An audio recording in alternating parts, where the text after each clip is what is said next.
The quality of our choices affects the quality of our lives. So, when it comes to how you move, do you choose to see a doctor or go to the #1 orthopedic specialist in the world, backed by a team who custom tailor your treatment? Do you choose to live with limitations or live life to the fullest by going to the place that's #1 at getting people back to what they love? Choose better, move better. Locations in West Palm Beach and Wellington. Learn more at hss.edu/Florida. Business owners, are your employees driving you nuts? Is money tight? Or have you just poured your heart and soul into your business and now it's time to retire and just relax? At Transworld Business Advisors, they have buyers from all over the world ready to buy your business now. Call for a confidential conversation about your business's current value. 561-203-5121. That's 561-203-5121 or visit tworld.com today. Want to accelerate your career as a manager or executive in the exciting industry of sports? Florida Atlantic University's MBA in Sport Management program is ranked #1 in Florida and 10th in the world. Students learn practical and applied skills from top faculty and experts who work in the industry. With a 94% placement rate for all grads, the full-time MBA program sets students up for success in the world of sports. Check out Florida Atlantic University's MBA in Sport Management program today by going to business.fau.edu.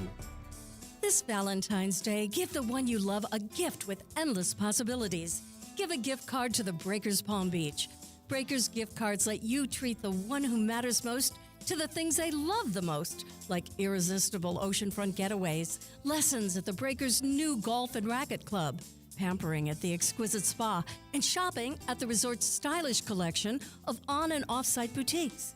Gift cards may also be used for dining at the Breakers' renowned restaurants and bars, including Echo, Henry's Palm Beach, HMF, and Flagler's Steakhouse.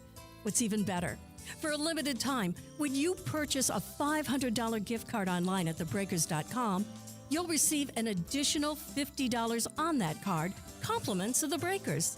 This Valentine's Day, give the one you love a gift card to the Breakers Palm Beach and remind them why they fell in love with you in the first place.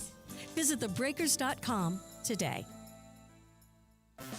F45 Training West Palm Beach offers functional group fitness classes reimagined. Sign up for F45 today and visit their West Palm Beach location. Featuring high-intensity group workouts that are fast, fun, and results-driven, F45 always has the right workout for you. Not to mention, it takes just 45 minutes. Visit F45training.com today to find a studio near you and officially join the F45 Training family. F45, team training, life-changing. Anajar and Levine. Call 1-800-747-FREE. That's 1-800-747-3733. ESPN 1063. WUUB Jupiter, a Good Karma Brands radio station. Yo, Sam Darnold, look out. I hear they want that old thing back. Live from the Anajar and Levine Accident Attorney Studios. The man your man could smell. Theo Dorsey is theoretically speaking. But are you a different animal and the same beast? Streaming live on YouTube. You're gonna break up with me because of what I do on the radio? Here's Theo Dorsey. Good people. It is such a blessing to be back with you here on a Friday. It's not a football Friday because the Pro Bowl, that doesn't constitute as football. We saw what the skills and drills look like. At one point, we had the greatest receiver in the game and potentially might go down as the greatest receiver of all time, Justin Jefferson, putting on big fake hand gloves to catch balls and stuff. It was just weird. It was wacky. Hamburger helper gloves, yeah. I'm confused. C-Cat's on the other side of the glass on the ones and twos. I'm guessing you actually watched the Pro Bowl skills and drills live. Is that what I'm getting from that? No. How do you know that was hamburger helper gloves? Well, I just saw the clips, and that's what it reminded me of. It was mascot hands was the actual definition of it. And Justin Jefferson took a minute to decide how to do this or whatnot, but that's what I thought they had on, but no, mascot gloves. Okay, I thought I was doing a disservice to Hamburger Helper. I thought maybe they paid big money to get their gloves in there. And it's funny because you said it and I believed it because it looked like Hamburger Helper gloves. It wasn't the hands challenge brought to you by Hamburger Helper. It was not that. Man, but I root for the best for that business, Hamburger Helper, man. Yeah. Like, they got me through some tough times as a middle schooler and an elementary school kid. How were those times tough for you? A picky eater. That's why they were tough. Yeah. And it was tough because you enjoyed Hamburger Helper, or is it tough because you hated it? I'm confused. I enjoyed it. It was tough because the options were slim, but that always got me to the finish line. Okay. Yeah. I can house a box of Hamburger Helper, and it was delicious. So ramen noodles was that for me through college. Can't lie. I feel like my childhood, it wasn't really like tough times. I think that would be like Lay's potato chips and peanut butter jelly sandwiches. I don't know what. Oh, yeah, hot dog with sandwich bread. I don't consider it tough times if you're not the one that has to figure out how you're going to get the food on your plate. I guess. You know? Yeah. And it wasn't like you were starving. You can't call that tough times. What was your college tough times food? It was just eating where I worked.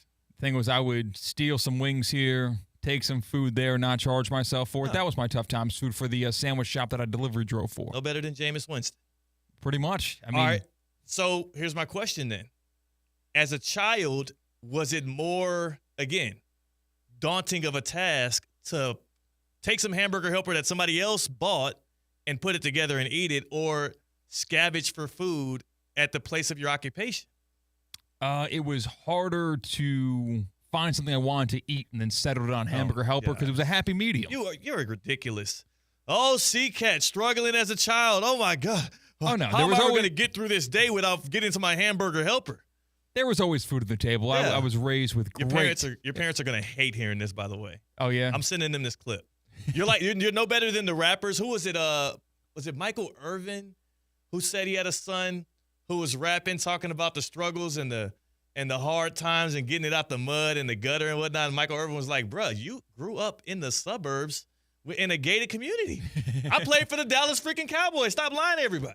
I see. Yeah. No, yeah, I wasn't going through tough times in terms of getting food. Yeah. I was having tough times in terms of growing up, being an adult, and realizing that a flavor palette. Yeah. That it wasn't all just chicken tenders. Right. You know, I'm the number one thing I would think I'm most grateful for with my wife is, I mean, there's so many things to pick from.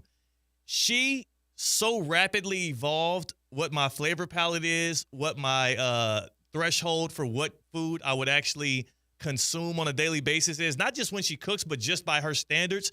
And it's funny, I only realize it when I'm either kicking it with my brothers or some homies from back home in school and whatnot. And it's yeah, the kind of stuff that we're throwing together now and piecing together to eat, it wouldn't be allowed in my household. So though it was annoying at first, I'm grateful now because I'm taking better care of my body. Yeah, my girlfriend's good with that with cheese. She introduced me to the wonders of a cheese board. Oh, cheese boards are great. Charcuterie boards. Right, but even just cheese. Just cheese, yeah. You don't have to do the bells and whistles for a regular Monday night at home. No, just a wine paired with a bunch of different cheeses and crackers and jams, accoutrements, what have you. Yeah, I did not realize how vast First of all, you're throwing too many big words at me, okay? Now, because I don't understand them, I'm going to take them as disrespect. Watch your mouth. What's up with you and accoutrements? I've used it twice on these airwaves, and I'm not going to stop. All right. I love that word. Just slow down, man. Accompaniments. Okay, thank you. Just a lot of stuff like that on a cheese board. I didn't realize how great those worlds were. No, honestly, cheese boards are elegant. Now you're saying your girlfriend now introduced you to them. What I've learned now that I am now a charcuterie board connoisseur. As an eater or a maker? As an eater, and I can make them. I make novice level. Now, my wife, she could make the kind of charcuterie board platters that you would want to order for catering. You take a picture of and put on Instagram. Most of her charcuterie boards do end up on Instagram stories and stuff because she makes it so delicately. She knows how to make a rose out of the meats when you get into the salamis and all of that. She really gets crafty with it, and it also is delectable. What I've realized is, though, we were introduced to charcuterie boards as kids through Lunchables. They're just really fancy adult Lunchables if you think about it. Same thing. I guess just cold meats. Yeah, cold meats, cheese, and crackers. Sometimes it comes with a little accoutrement if you want to throw some in there. Some of the fancier Lunchables. You ever eat the pizza Lunchable? Disgusting. Yeah, thank you. All right, good. I was making sure that I wasn't the crazy one here. Because I would see people get that one and wonder, who raised you? Are you kidding me? And if you're doing that, Hot Pocket it, dude. Hot Pocket, or Tostitos rolls or whatever those were. Why are we getting Lunchable pizza? Yeah, but you had access to a microwave in school? I guess not. You're right, yeah. Well, no, you could. There was a microwave at the actual when you would check out. I call it checking out, but it really was just going into the line. And it's weird when I think back to elementary school and how we used to set up our trays and get our lunch or breakfast or whatever. It feels very similar to when I see movies about prison. Looks like a prison line in the cafeteria, and that's the same thing that they said. It's almost like they're preparing you for prison. So you're like, oh, I know this drill. I know this role. But there was a microwave by where the checkout part is at our school. So we could, throw something in the mic. Oh, never had a microwave. So they didn't trust y'all. I guess not. Yeah. I used to steal double lunch, though. Sometimes you hide the extra sandwich, like, under your milk. Yeah. Get in there scot-free. Individual.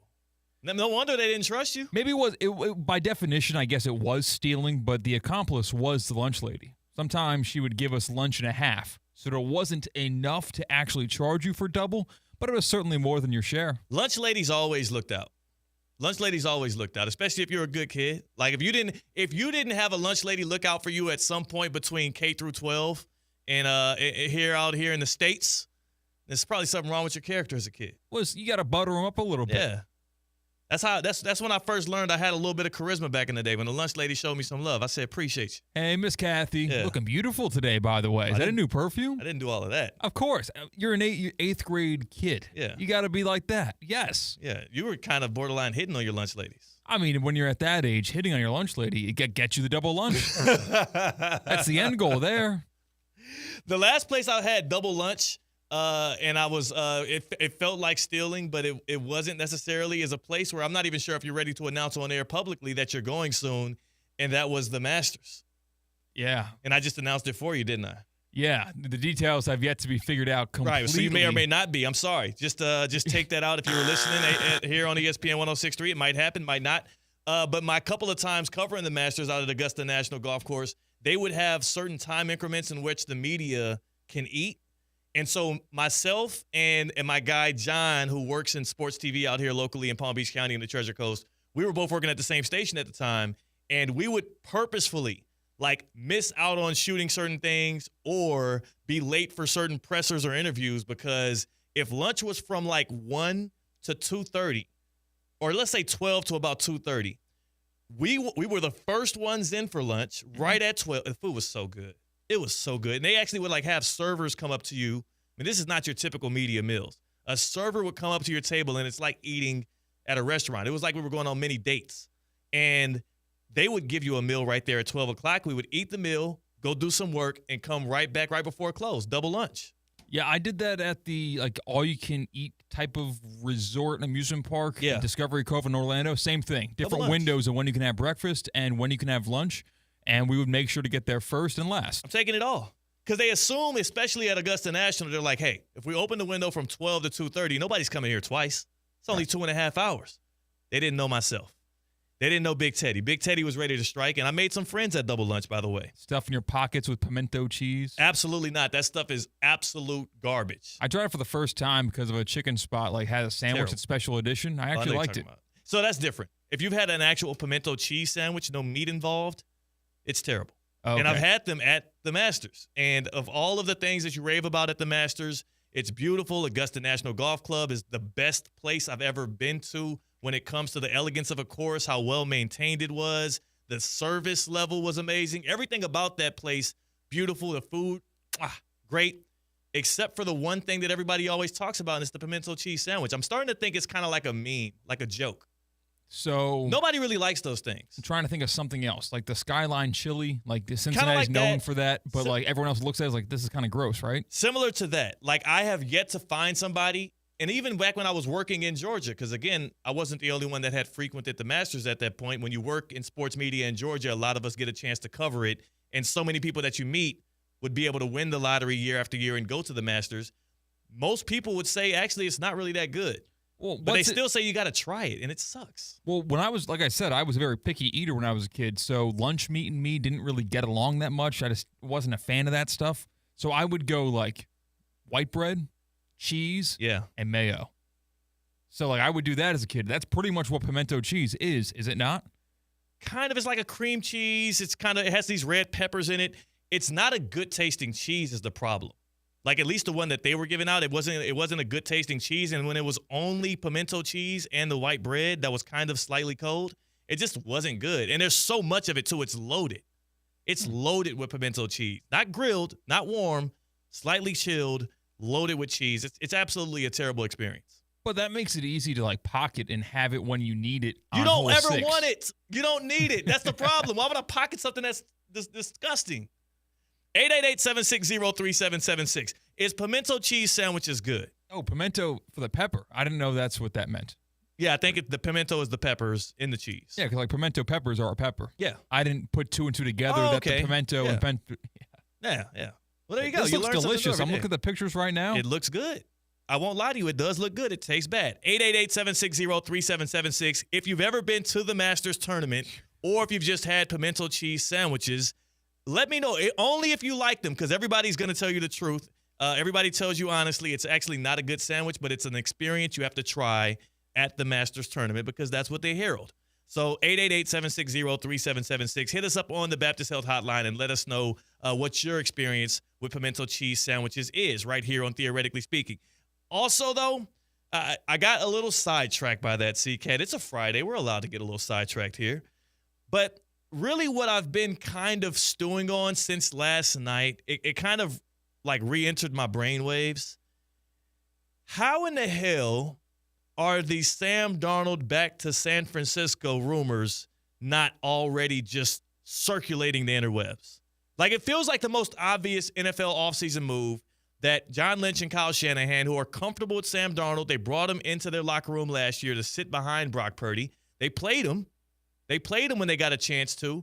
And then Darnold has this, bounce back year with the Vikings, a historic season in proportions to what he has done before in the NFL, and he's going to be available on the open market. How are we not already drawing and connecting the dots to Darnold returning to San Francisco in the Bay, especially because I haven't seen any movement on the Brock Purdy bandwagon.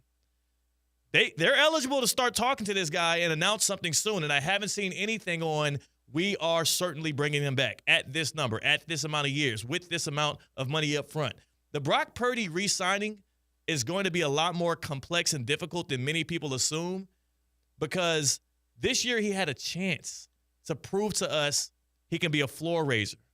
We knew he could take a great team and keep them elevated, make some plays here and there, get them to the biggest game. We saw that already. But when things aren't perfect, when circumstances go a little awry, is Brock Purdy the guy you want quarterbacking your team who can make up for the differences there? Patrick Mahomes, we saw, again, we're not making this comp here. He loses his wide receiver 1 for the year. He loses his left tackle. And in through all of that, he's there in the Super Bowl. We've seen it on smaller scales with guys like Joe Burrow, who's playing behind a poor offensive line and makes do. We've seen guys lose, think about I don't want to use Aaron Rodgers as an example today, so I won't. But if you're Brock Purdy and you lose just Brandon Ayuk, you have a little bit of injury luck go left and right with you, Christian McCaffrey's not there for you, and you're not able to uplift this offense to a point that gets you in contention to be in the playoffs. They were eliminated 3 or 4 weeks left in the season. This was a bad mark on his resume. So after all of the great that he came out the gates with, he now is more susceptible to not being extended than ever before. And at the same very moment, Sam Darnold has a renaissance year, and he's available on the open market, and the Niners are comfortable with him. I am just waiting on bated breath to see the headline come across that Darnold is reuniting with the Niners. The Vikings have their contingency plan with J.J. McCarthy. No other team, after seeing what Darnold did in those past couple of games, are going to be as interested as they previously were in paying Darnold top of the market dollar, $45 to $50 million a year. If I'm the Niners and Brock Purdy is asking for $55 million, and I look over at Sam, good old Sammy Darnold, and the numbers hovering around $35 to $40 a year, how in the hell do you not pull the trigger with a guy that you're already comfortable with? It feels like a lock to me. It does seem like a great idea, especially when you consider this is not trash-talking Brock Purdy at all. Brock Purdy at $1 million a year, which is currently getting paid by the 49ers against their cap, he's a steal. What a deal he can manage that organization, and you can use that money elsewhere. Yeah. But Brock Purdy for 50 times that or 40 times that a year? Well, yeah, you're right. You're right. It's $1 million versus $40 million a year. It is certainly not even a question. The other part of the problem here for the Niners is you've also seen firsthand in your conference what it looks like when a team commits to a quarterback who's not in that upper echelon and commits major money to them, right? Like, let's not act as if we didn't just witness what happened with the New York Giants based off of that playoff success they had with him and Brian Daboll in year one. They won a playoff game. They felt like their hand were forced to be overly committed to a quarterback who we all knew was not the guy. And that set them back a couple years. Now they're out here trying to decide between Cam Ward and freaking Shedeur Sanders, and they might not even get their pick of the litter because of Drew Lock. Because Drew Lock went out and won a game, and now they're at 3. So they might have to, get Quinn Ewers or something. They're in a sticky situation, and it all starts with the Daniel Jones decision. They're also watching Saquon Barkley go out and potentially get a Super Bowl title with their divisional rival. And then you also look over in the NFC, and you see Jordan Love, who now there's a lot more question marks about him than previous. Now, I still think he can be a good quarterback. You're out on Jordan Love. This made me feel so vindicated. You were in on signing him last offseason. Yeah, Mike T was in, or I shouldn't say was. Yeah, I'm still on it. In on it. I just thought that see a little bit more sample size because we don't have to pay him right now. If he happens to drive up his price through this season, that's worth the insurance you're paying. Then if you get kind of a dud out of Jordan Love, which you did this year, where if you were to sign Jordan Love this offseason, his price tag probably would be lower than what they got him at before. $55 million a year for Jordan Love, the third highest annual per year, tied with Joe Burrow and tied with Trevor Lawrence. That's the number. Now, it's not very defensible after this season. It could get better in the future, and I do want to, again, save face for the Packers and Matt LaFleur and them. They were without Christian Watson. Yeah. Which sounds like a joke. Like, your offense should be able to survive without Christian Watson, but when you have receiving core like the Packers do, that is more a sum of the parts than it is, having a bunch of different guys who are that elite. He was their only field stretcher. And that does change the dynamics of your team. If you don't have another guy that can step into that role confidently, it changes what you're able to do. I'm looking at the list of quarterbacks annual per year right now in the NFL. And, of course, we visited this thing time after time after time. When you hit $50 million and up, it starts with Jalen Hurts at 51. Lamar Jackson's getting 52. Herbert's getting 52. Jared Goff is getting 53. And this only makes me eye the next two contracts above those quarterbacks with a more skeptical view. Above Goff is Tua Tagovailoa at $53.1 million and Trevor Lawrence at $55. I think fortunes will change in Jacksonville. I'm starting to shift courses here. When we first heard the Liam Cohen come out and do the whole Duval thing and it became a meme and a joke, I started to back off of that. I was like, oh, surely this thing is going to fail. But the more I look at what Liam Cohen did, I start to think, how confident do you have to be in your own skin? How good do you actually have to be as a play caller, as a schemer, as a person that is able to win over ownership and general managers and get hired as a coach when you are that corny, when you sound that, out of touch, and they still – literally we're almost breaking rules to get you in-house. He must be damn good at coaching football. Well, I mean, that's just the Mike McDaniel thing, right? Mike McDaniel knows that he is not the prototypical off-the-field head coach. Yeah. He's not the boring coach speak that you see in almost any other organization from the birth of the inception of the NFL until now. He's a little different. Yeah. And it's not working out well right now for the Dolphins. It was a change of pace. They saw a higher peak with McDaniel than with any one of the coaches during this playoff drought. And I will say, too, McDaniel was really good at being an offensive play caller and scheming up open receivers. And at one point, we had this Dolphins team on pace with the greatest show on turf. So I would say that's still a success in Miami. The problem is there's an obvious ceiling with Tua Tagovailoa, whereas we assume there's no ceiling with Trevor Lawrence. I mean, no ceiling is stretching it. But we assume the ceiling of Trevor Lawrence is greater than what you get if you get the most out of Tua. So I think Liam Cohen, based off what I saw him do with Baker Mayfield last year, and based off the fact that Trevor Lawrence is still 26 years old, he's got Brian Thomas Jr. as his wide receiver 1. They've got a top 5 pick. They likely get another receiver with that pick as well, if not Travis Hunter maybe, if they're able to move up or something. I don't know what happens in the draft, but I do know that the Jaguars are set up to have one of those bounce-back years that we assumed would happen under Doug Peterson. I think it's finally going to come to pass. This is like the the post-hype sleeper here. Like, we keep on calling it, like 2 years in a row, we're like, this is the Trevor Lawrence MVP season. Next year, I'm not calling him MVP, but maybe he gets a Pro Bowl nod. Well, yeah, when you get called overrated so many times that you become underrated. Yeah. That's just kind of how it works. You get overhyped so much that people get tired of it and really don't buy into you at all, that people forget that you exist entirely, and now you become a little underrated, that the value that people saw 3 years ago is still there. It might click this year. It might click this year. And the good thing for the Jaguars is, even if it doesn't, or at least for Liam Cohen, even if it doesn't, it's not like we're going to turn and point the finger at you. It's going to have to be on Trevor Lawrence if it doesn't work out next year. Common denominator. You drafted well with the late in the first round by getting Brian Thomas Jr. You bring in an offensive play caller who was able to get the Buccaneers a 3 seed in the playoffs. Now, did they lose? Of course, yeah. I mean, that happened. They went up against the great Jaden Daniels. But there's proof of concept with a Liam Cohen coached offense, even when weapons go down. I talked about how Sam Darnold hurt his reputation, hurt his ability to get what he wants here on the market with the 49ers. And that's because when things went south for the 49ers, he did not make up the difference. Liam Cohen was able to keep that offense at a high pace. I think they finished as like a top 5, top 7 offense in the league this year, and that's with losing Godwin and losing Mike Evans for a majority of the year. Also, Liam Cohen did the most important thing in the history of the Buccaneers franchise. Screw the Tom Brady Super Bowl. Screw the Warren Sapp run in the Super Bowl as well.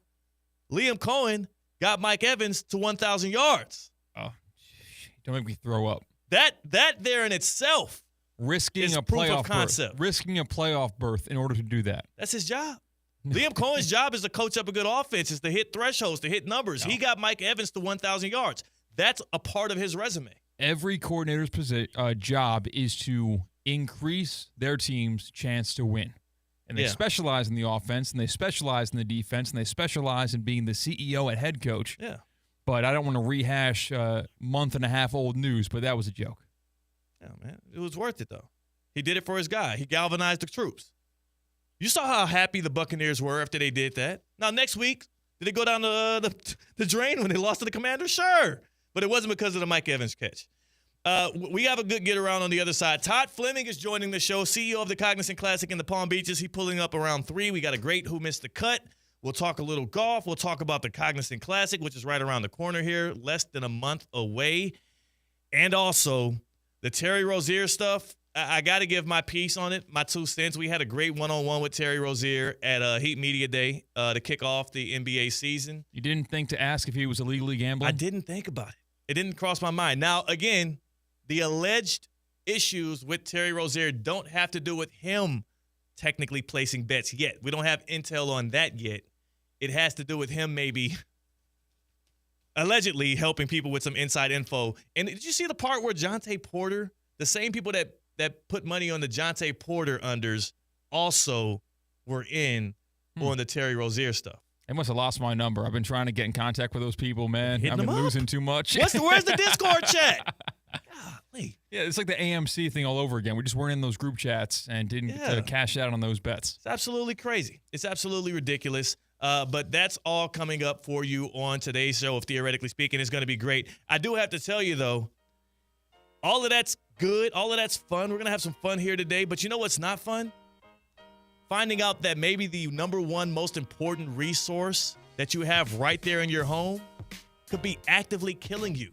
Wait, what? Could be actively giving you cancer, like on a day-to-day basis, and you don't even know it. Hey, Culligan man. It's not possible to see any contaminated water coming out of your faucet, but the taste is actually difficult to ignore once you're also opened up to what water is supposed to taste like. And what about the plastics and the pharmaceuticals that are now in our water? The team at Culligan understands this, and they can help remove all of that from your water. Culligan offers water testing and reverse osmosis systems. I just got one done myself, and I'm telling you, dog, like Tim pulled up timely around like 10 a.m. He goes over. About 10 minutes in, I'm ready to get the whole hookup because he shows me what my water looks like versus what water is supposed to.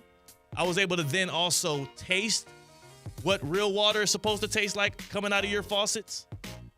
And then they showed also the difference between what hard water and soft water looks like when you're trying to wash things. That's the reason why my shower glass door is all dirtied up, because the water's hard. Culligan can help you realize what's wrong with your water in your home and can prevent these issues from happening. Culligan offers free water testing, so be the next one in line to get free water testing like I did. Culligan has been helping the local community since 1936. A free water test today for you. Just go to Culligan.com and say, "Hey, Culligan man." Also, I will say Culligan nationwide. So it's not just a Palm Beach County Treasure Coast thing. For all of our viewers that listen and watch on Twitter, on YouTube, on the Prize Picks chat, you can also tap in Culligan.com, tap in, and just get that checked out. I don't want anybody getting sick and not even knowing what's happening. On the other side, we have to get around. We talk some Terry Rozier and also what the hell is going on in the Pro Bowl. That's CCAT. I'm Theo Dorsey with Theoretically Speaking on ESPN 106.3. Live from the Anajar and Levine Accident Attorney Studios. Anajar and Levine Accident Attorneys. Call 1-800-747-FREE. This is ESPN 106.3. As market dynamics change, the quality of service you receive from your accounting firm shouldn't. Anshin Accountants and Advisors take the time to get to know you and your unique circumstances to help resolve complex issues and develop innovative tax and accounting solutions tailored to meet your goals. If you're a high net worth individual or business owner eager for a strategy to maximize tax savings, let Anshin deliver where others can't. Visit anchin.com. Anshin Accountants and Advisors, recalculating what's possible. Years of hard work have led to this. It's National Signing Day on ESPN 106.3. Top sports talent from around Palm Beach County and the Treasure Coast pick their college homes. From in-state staples like the Gators and Knowles to national powerhouses like Ohio State. Tune in as our local stars continue their sports journey. National Signing Day is presented by HSS, Kaiser University, Smith, Ball, Bias, and Prather, Culligan, and the Orange Bowl. Introducing the 2025 Land Rover Discovery Sport. Designed for those who crave adventure, style, and performance. And now it's more accessible than ever with 3.9% APR for 60 months. For well-qualified buyers, that means payments as low as $1,837 a month per $1,000 financed. Visit Land Rover Palm Beach located on Okeechobee Boulevard or head over to LandRoverPalmBeach.com today for more information on how you can take home the 2025 Land Rover Discovery Sport.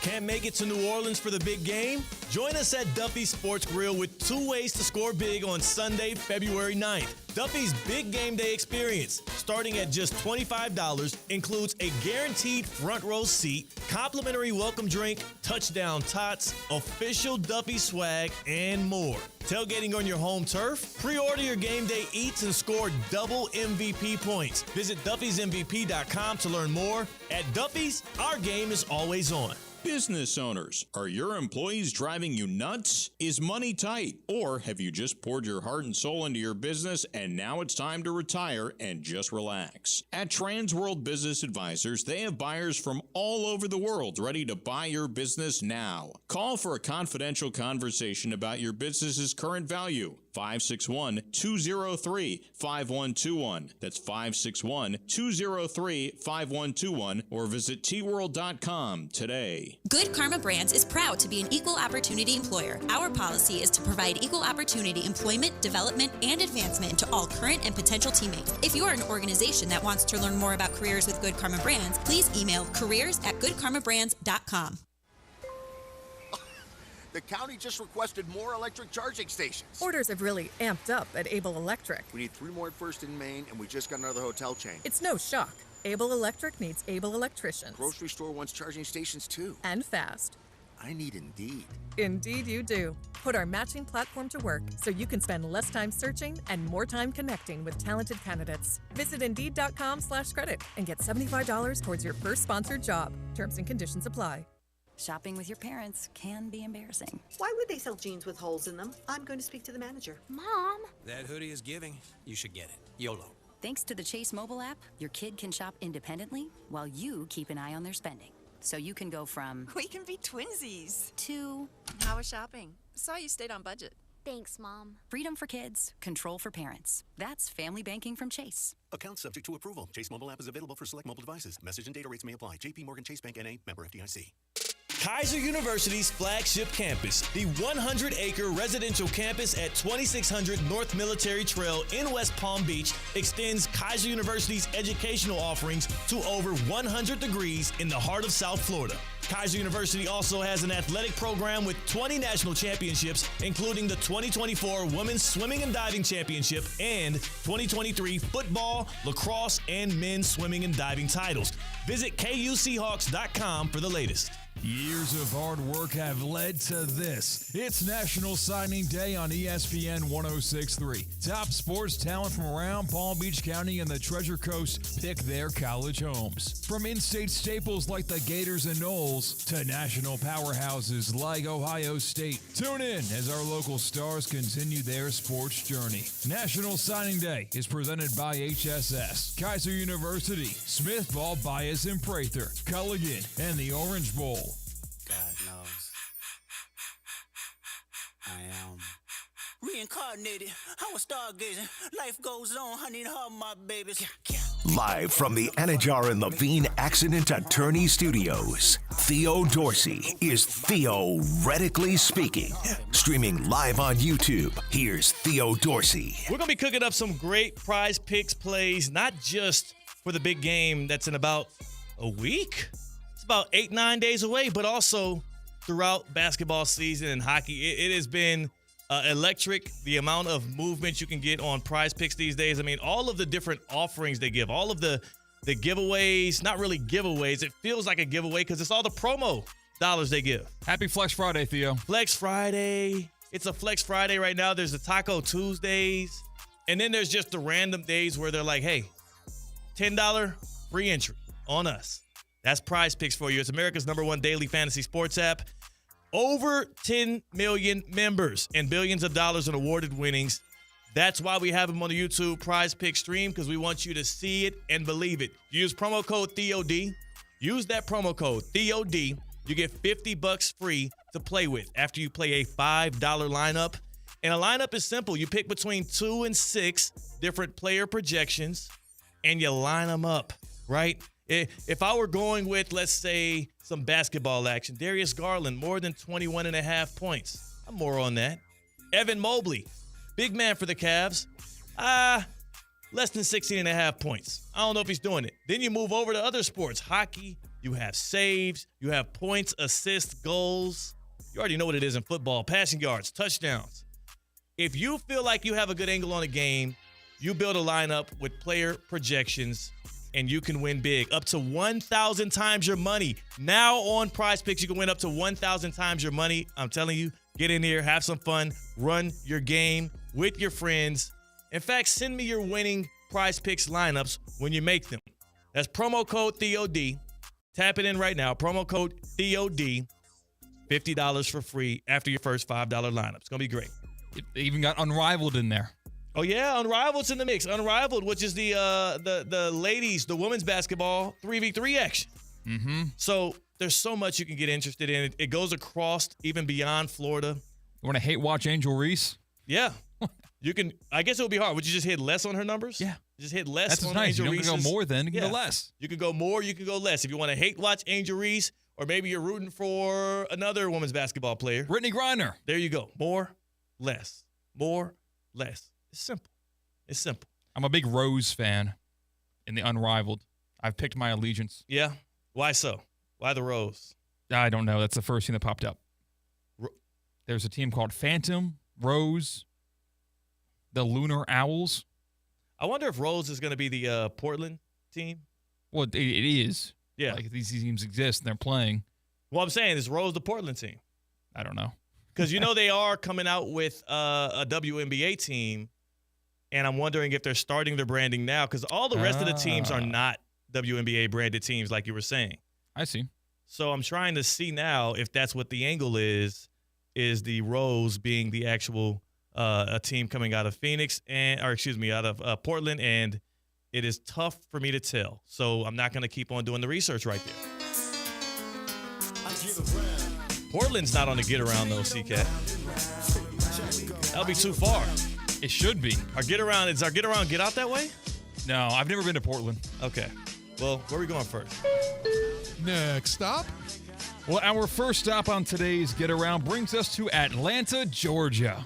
Wow. Why are we going there? Well, Trae Young was none too pleased with not being among the NBA All-Stars announced on Thursday. Trae Young took to X to voice his displeasure, starting his tweet with, quote, "It's no longer getting snubbed at this point. It's getting trade." Oh, my gosh. He's trying to trademark being snubbed from the All-Star game. It's not a good identity to have. I was about to say, being not good enough is getting trade. So here's what I will say about Trae Young. He's not even the biggest snub out of the East. If I had to pick a person in the Eastern Conference that should have been on the All-Star game or in All-Star weekend, it was LaMelo Ball, right? 4th in scoring, 1st in the fan vote, so this is who the people want to see. The fans lined up, they voted, they told you who they want, and it's LaMelo Ball.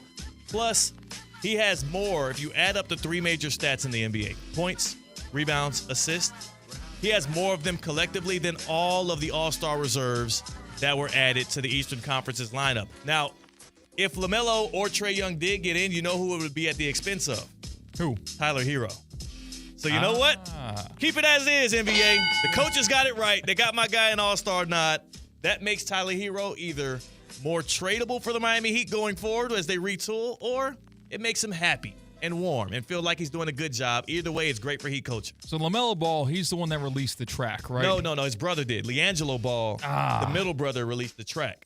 And that's what I'm saying, though. If you get LaMelo there, LiAngelo probably comes and performs for free. They always have that musical acts that announce the starting 5 before the All-Star game. Oh, LiAngelo would do that for free. Here's the problem, though. LiAngelo Ball might be getting himself into a sticky situation.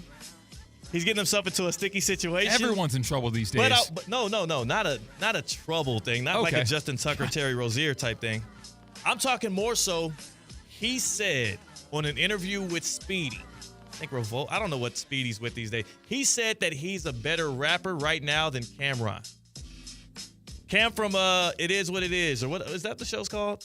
I don't know. Cam and Mace go back and forth. They say pause a lot. Okay. Rappers. I know Cam and Mace. Cam and Mace. Cameron is Cam. Okay. Yeah. He was a rapper. All right. That's how he got his name. Wait, the reason why. Keyword was, No. But right now, Caleb Williams would probably do better than Peyton Manning in a passing competition. So here's the thing. He's saying he's better than Cameron now and better than what Cameron ever was.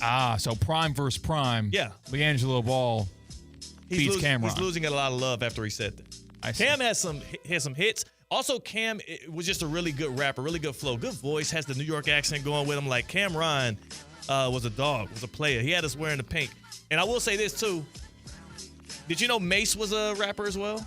I don't know anything about these people. I don't know. I know they have a podcast called Cam and Mace. It's actually not even called that. So dang it. Next stop.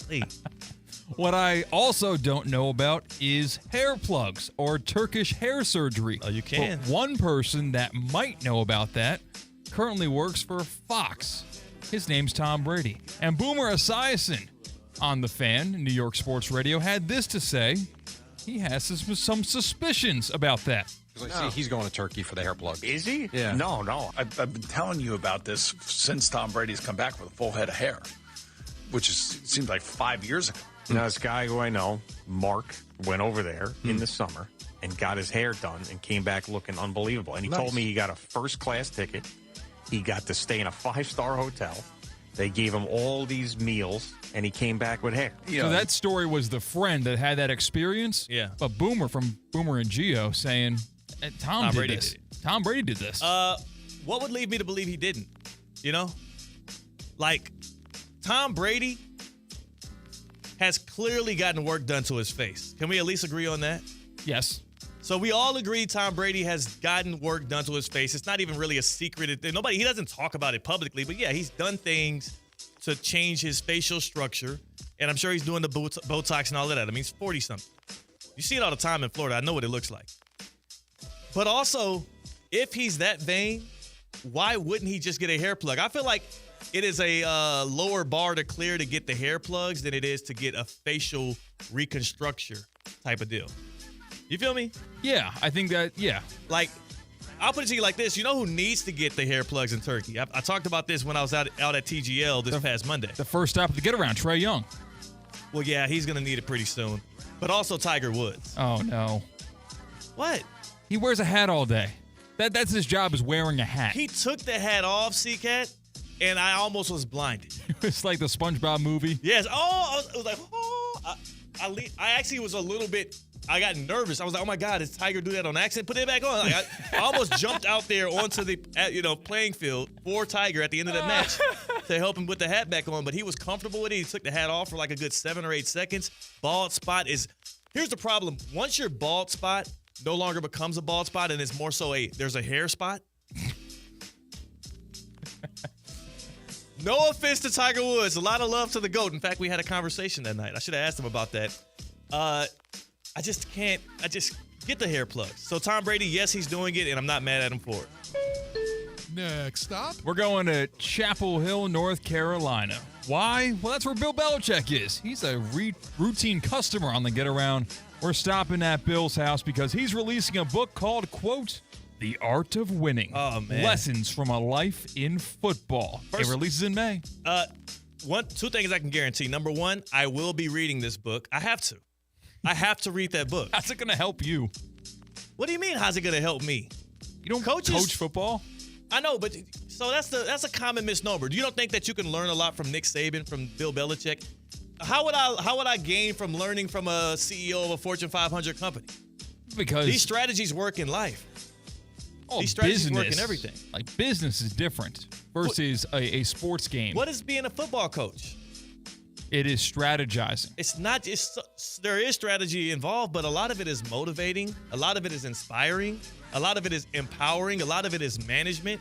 A lot of it is teaching people how to deal with success and failure. A lot of it is attacking the cover too. Like, that's what I'm thinking of right there. The book is not going to be about. He's not putting out a book about when you have an injured right guard and you need to compensate for that. How do you mask your weakness? If that was what the book was about, it would be draft Tom Brady. Yeah, draft Tom Brady, because Bill Belichick's career, at least as it's been good, has been Tom Brady's my quarterback. So outside of that, I'm not sure how much of the other things I would pick up on. But no, I got to. The second thing I'm sure of about this book is that Evan Cohen, host of Unsportsmanlike, already has it pre-ordered. He's going to have a book club for that. He will. I might join it. Who is in the Evan Cohen, Bill Belichick book club? He would try to find a way to sneak one of the McCourty brothers in there since they're doing stuff on Unsportsmanlike. The book club with Evan Cohen. J Mart will be in it. J Mart, who works here with us, our teammate, and JMP, they would be in on it. They communicate like more than they probably communicate with their own wives, those three. Like a dangerous group of individuals that all read very quickly and treat it like it's kind of the Bible. I would be intimidated by that book club because you're right. Evan would go too deep into it. He probably would come wearing like something that like a, what do they wear? Like the not mosque? Not a mosque. What do you call it? The monks. A monk. Okay. He would come in there in a monk outfit and a shawl or something. I would be, when you get hired at ESPN West Palm, you've got to swear your allegiance on the Bill Belichick book. Right. That and heat culture. I can get down with the heat culture stuff, but I had to pump the brakes. When he started talking about that Bill stuff. Next stop. Patriot. We're going to Cincinnati, Ohio. Why, you might ask? It's time to talk Bengals. Because Joe Burrow said, quote, the Bengals players that haven't been paid deserve to get paid what they're worth. Well, Joe. He's talking about T. Higgins. He's talking about Jamar Chase. Also, Trey Hendrickson, right? Also, there's a couple other guys. Joe, how are they supposed to get paid when you're getting all that bread? You're talking, it's easy to say that now. Hey, my teammates deserve to get as much money as they're worth. It's easy to say. That's like Mike Rizzo eating 4 sliders and saying, everyone deserves to eat here while I'm looking at an empty slider plate. Like, I guess I would if you didn't have 4 of them. Yeah. But you deserve it, though, CK. That's what Joe is saying. It's a matter of much. A slap on the shoulder. Hey, man, you'll get it next time. It's unfair circumstances you've been put in. And Joe Burrow better say that. I'll say this, too, man. Like, they're in a tough situation, the Bengals are, because they have a proof of concept that this offense is elite with those weapons and that guy at quarterback, but they have no room for improvement because of how much they're paying Joe Burrow already, and they're going to be paying Jamar Chase going forward. I do think Jamar Chase gets more than Justin Jefferson based off what he did this year. And okay, we're talking crap in the YouTube Prize Picks chat. Yeah, there's allegations right now for the radio audience that Theo dyes his hair. We'll touch that. We'll touch on that after we get off the get around. I'm not going to stop my voyage because of one knucklehead in the YouTube chat. Stop. We're going to Rogaine. Yeah. Theo? Yeah. Well, it wouldn't be Rogaine, idiot. It'll be Just for Men. Rogaine is about... You would know. Yeah, I know I would know. So here's the thing. Oh, okay. I will address the dying rumors. As you can see, I'm sitting here with a crispy fade, a fresh cut, and it looks great. It looks pristine. A little too straight. Part of the reason it looks so good is because against my will, and I have other people out there that can attest, against my will, did I get a little touch up? Oh. Yeah. Did I get a little pop, pop? We've got a guy speculating about getting work done. He's speaking from experience. Well, is that a gateway drug? I didn't have to fly to Turkey to get hair plugs. All right, it just was a little spray here, a little spray there to fill in the gaps. What it really is I have so many gray hairs around my edge up that sometimes a barber will get a little insecure about their job, and then they spray the hair back black just to make it look crispier. So you got the boozer? I didn't get the boozer. No, that's all real. My hairline is good. This is not a hairline fixing tactic we're doing here. This is more about getting the gray hairs black. Oh, man. So at least if you're going to approach me about my enhancements, approach me with some respect. All right? No? Oh. Am I losing credibility because I got my gray hairs dyed against my will? I never asked for it. They sprayed it on me. Oh, you're telling me he didn't say, good if I spray this real quick? No, absolutely not. They that don't wasn't ask the insinuation? anymore. I would say this is a real epidemic, and we'll get off the get around. I don't want the get around to be associated with this epidemic that's going on in America. At some point, barbers just started doing it. Just started throwing the Beijing on. They're throwing a little spray on. Some of them have these little hair follicle things that they'll throw on. Now, that's not what I have. It was some kind of spray thing he did. But barbers will do it against your own will. Huh. And you have to say something after the fact. Like, hey, man, don't do that again. It's never happened to me. That's all I can say. Well, maybe your barber don't care about you. He's letting you walk around all rusty. Maybe that's why you wear a cap on the same day that you get a fresh cut. I will unlike say, me, where I let that thing breathe. I did have a interesting barber experience a couple weeks ago where my barber told a joke while he was kind of doing the front end, my forehead, and lining that up, and it made me raise my eyebrows, and it made me cut one of my sides of my eyebrows. So if you'll note, I think he's fixed it. That was 2 haircuts ago. Yeah. So it's grown back since then. Yeah. But a simple laugh, and he goes, "Oh, dude, don't move your eyebrows." Laugh. And I was like, I'm not going to blame you for that. It's just kind of funny, huh? You know, he's telling that joke back home like, I was so funny, I screwed up this dude's eyebrow. It gets in. He got you giggling. Who got you laughing like that, C-Cat?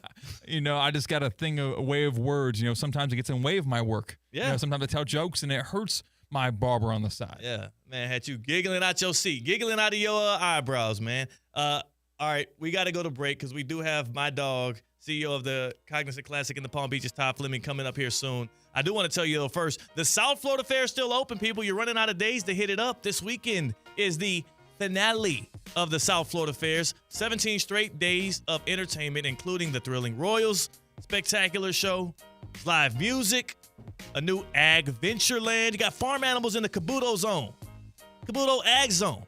Of course, you got the rides, the games, and then who goes to the fair without leaving with some delicious fair food? I will tell you one thing. When we went to the fair, my wife asked me, she was like, hey, can you bring me something back? I can't bring you back fair food. You got to eat the fair food at the fair. And also, if you had the intentions of buying something from one of the vendors and like brought it all the way to your car. Come on, dude. Driving back, you're going to finish that easily before you get to your own door. And how bad does it look getting some to-go plates at the fair? Like, man, relax, dude. Get a hold of yourself.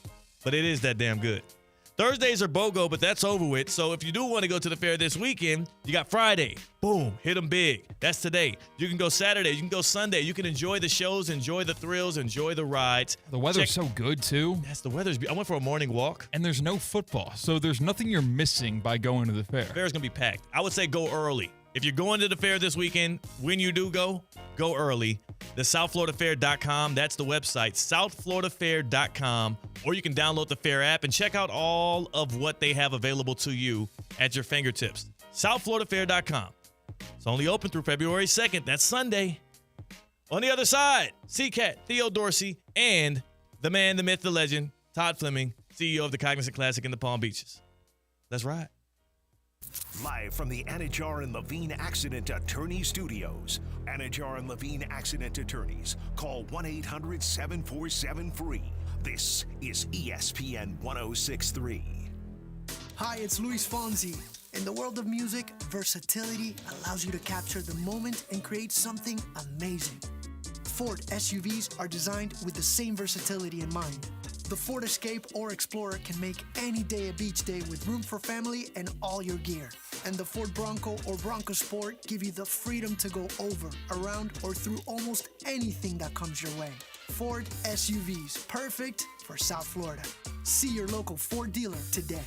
The Palm Beach Health Network Physician Group, an affiliate of the Palm Beach Health Network, is committed to delivering high-quality care to the communities they serve. Their award-winning physicians and specialists provide a level of expertise that has resulted in regional firsts and outstanding patient outcomes. For a physician referral, call 866-654-2362. To learn more about the Palm Beach Health Network Physician Group, visit pbhnphysiciangroup.com. pbhnphysiciangroup.com to get in touch with the Palm Beach Health Network Physician Group. Hey, it's Theo Dorsey. Spring training returns to Roger Dean Chevrolet Stadium in less than a month. Come and see the St. Louis Cardinals and the Miami Marlins in action for 30 games in 30 days from February 22nd to March 23rd. Tickets, groups, mini plans, birthdays, VIP experiences, and so much more are on sale right now. Visit RogerDeanChevroletStadium.com or stop by our ticket office today. We can't wait to see you at the ballpark.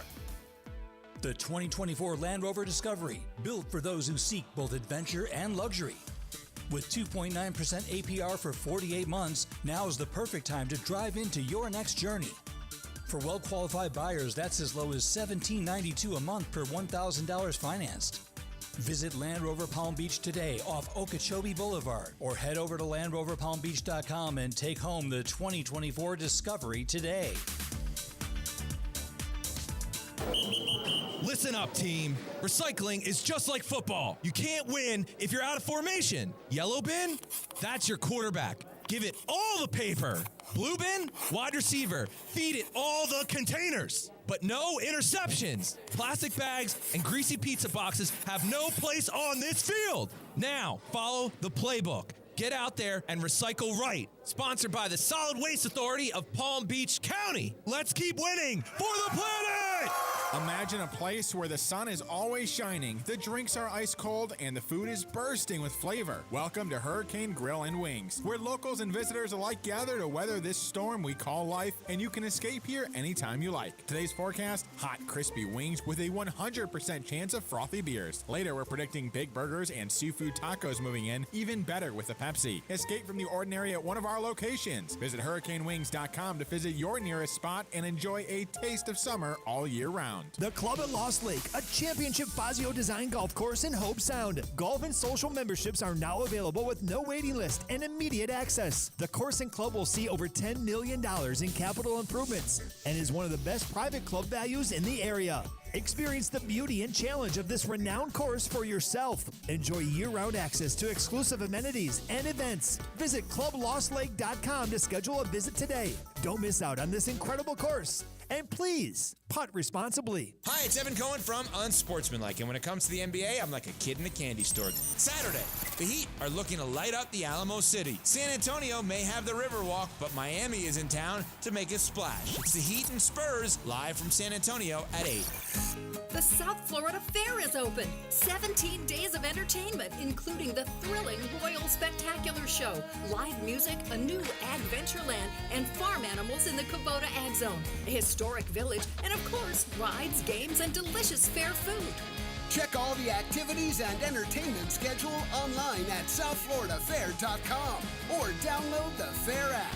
Now through February 2nd in West Palm Beach.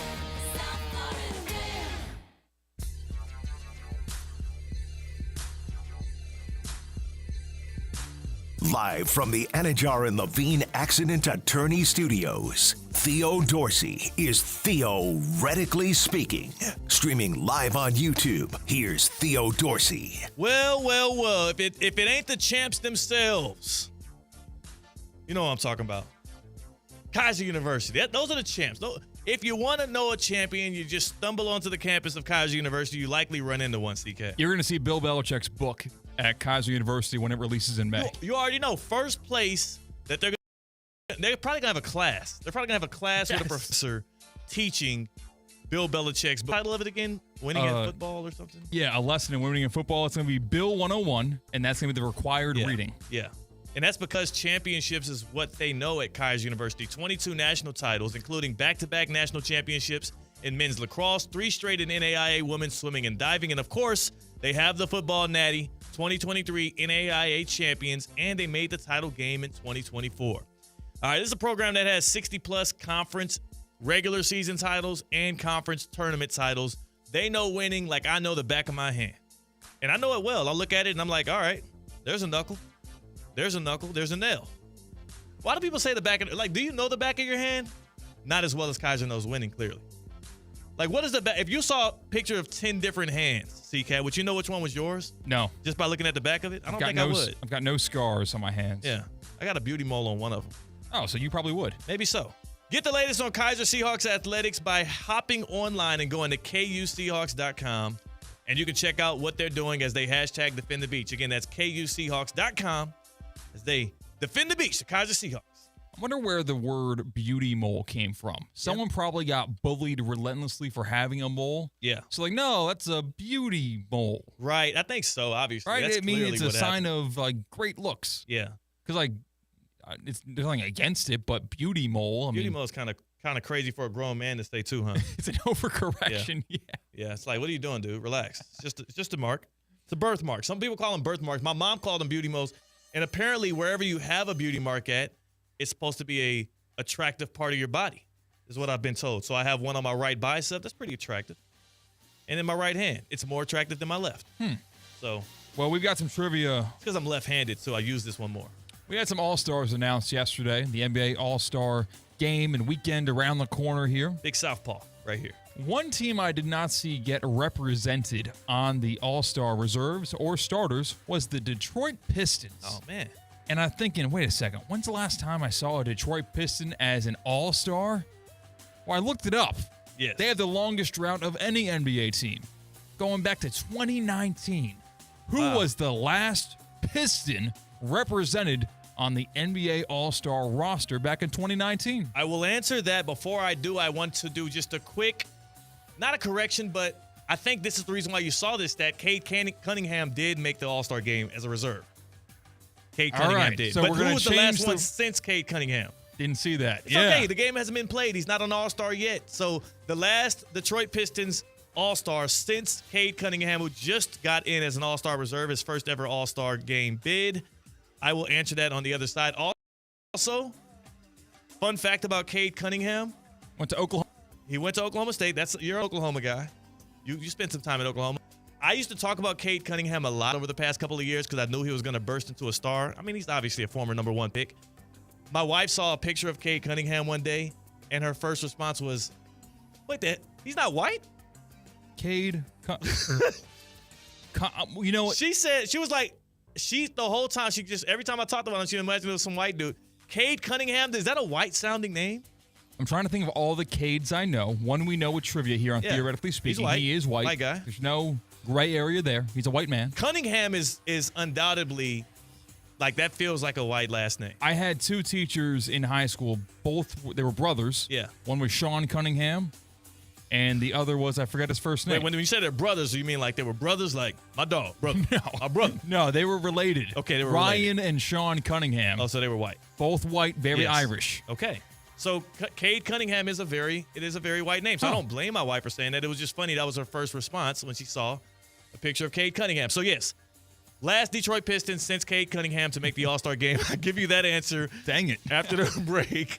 That's CCAT. I'm Theo Dorsey. The happy hour is next. It's Theoretically Speaking on ESPN 106.3. Live from the Anajar and Levine Accident Attorney Studios. Anajar and Levine Accident Attorneys. Call 1-800-747-FREE. This is ESPN 106.3. Hi, I'm Scott Smith with Smith Ball Baez and Prather, Florida Injury Lawyers. As you have likely seen and heard, law firm advertising is at an all-time high. Attorney ads seem to be part of every radio and TV commercial segment. Some firms are even using paid actors and actresses to speak for them. At Smith Ball Baez and Prather, we know that the decision to hire a law firm should never be based on advertisements alone. It is our past results and many positive 5-star reviews that we encourage you to read at smithball.com to learn more about our law firm. We have board-certified lawyers. We have lawyers listed in the best lawyers in America and in super lawyers. But most importantly, we have experienced lawyers located right here in Palm Beach County and the Treasure Coast that are ready to be your advocate and your voice, and fully prepared to start fighting for your legal rights today. Our purpose, legal power. Our mission, huge results. If you've been injured, the lawyers at Smith Ball Baez and Prather will help.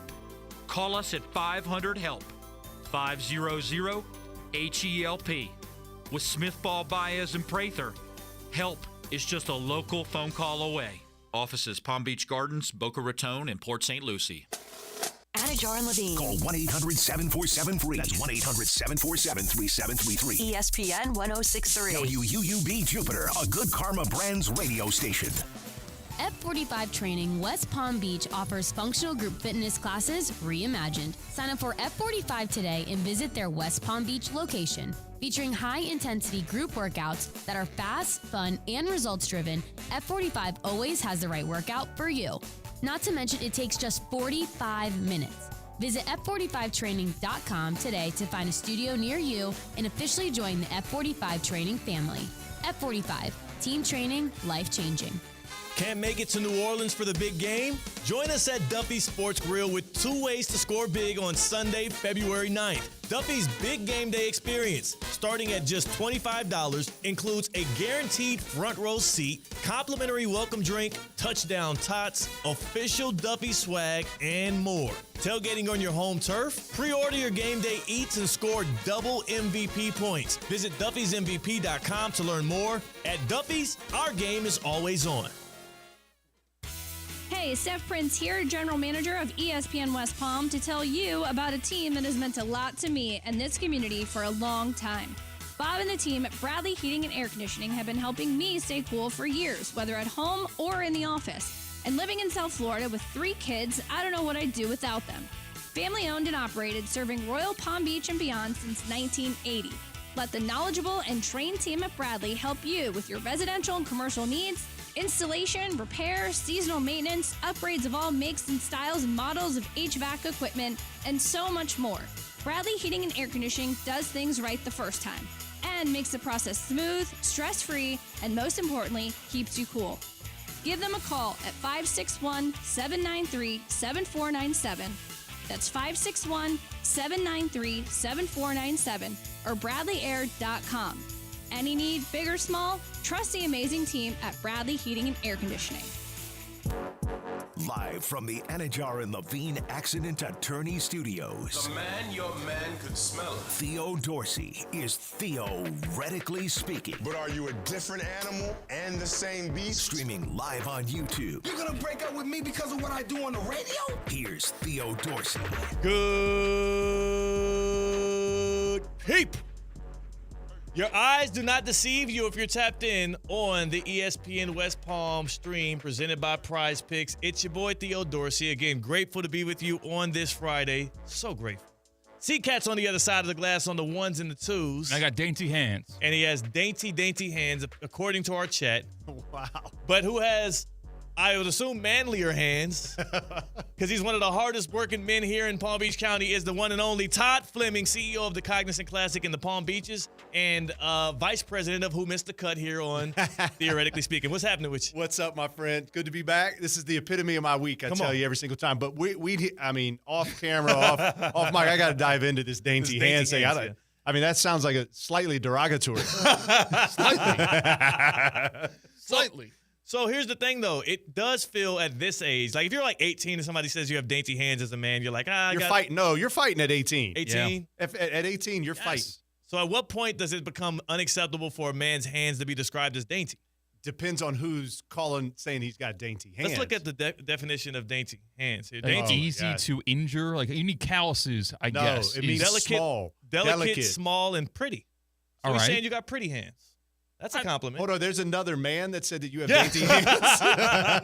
Jalen is in our Prize Picks chat. He's in our Prize Picks chat here on YouTube. C-Cat was trying to show if he knew what the back of his hand looked like, and when he I guess put him in the frame, Jalen thought they were dainty. Jalen, well done, my friend. You're providing good content on a Friday afternoon for us. Thank you. I'm start punching cinder blocks. Scuff them up a little bit. We talked about this before, and that's a great way. There's like small things you can say to guys that'll just ruin their whole week. Yeah, I mean, look, the back of your head the rest of the week. Another guy says that to you. He's taking a shot at you, right? He didn't have to. If a female says that to you, also taking a shot at you. A little bit. Yeah. Yeah. Is it worse to hear from a woman than a man? I think it's just worse to be called that you're dainty.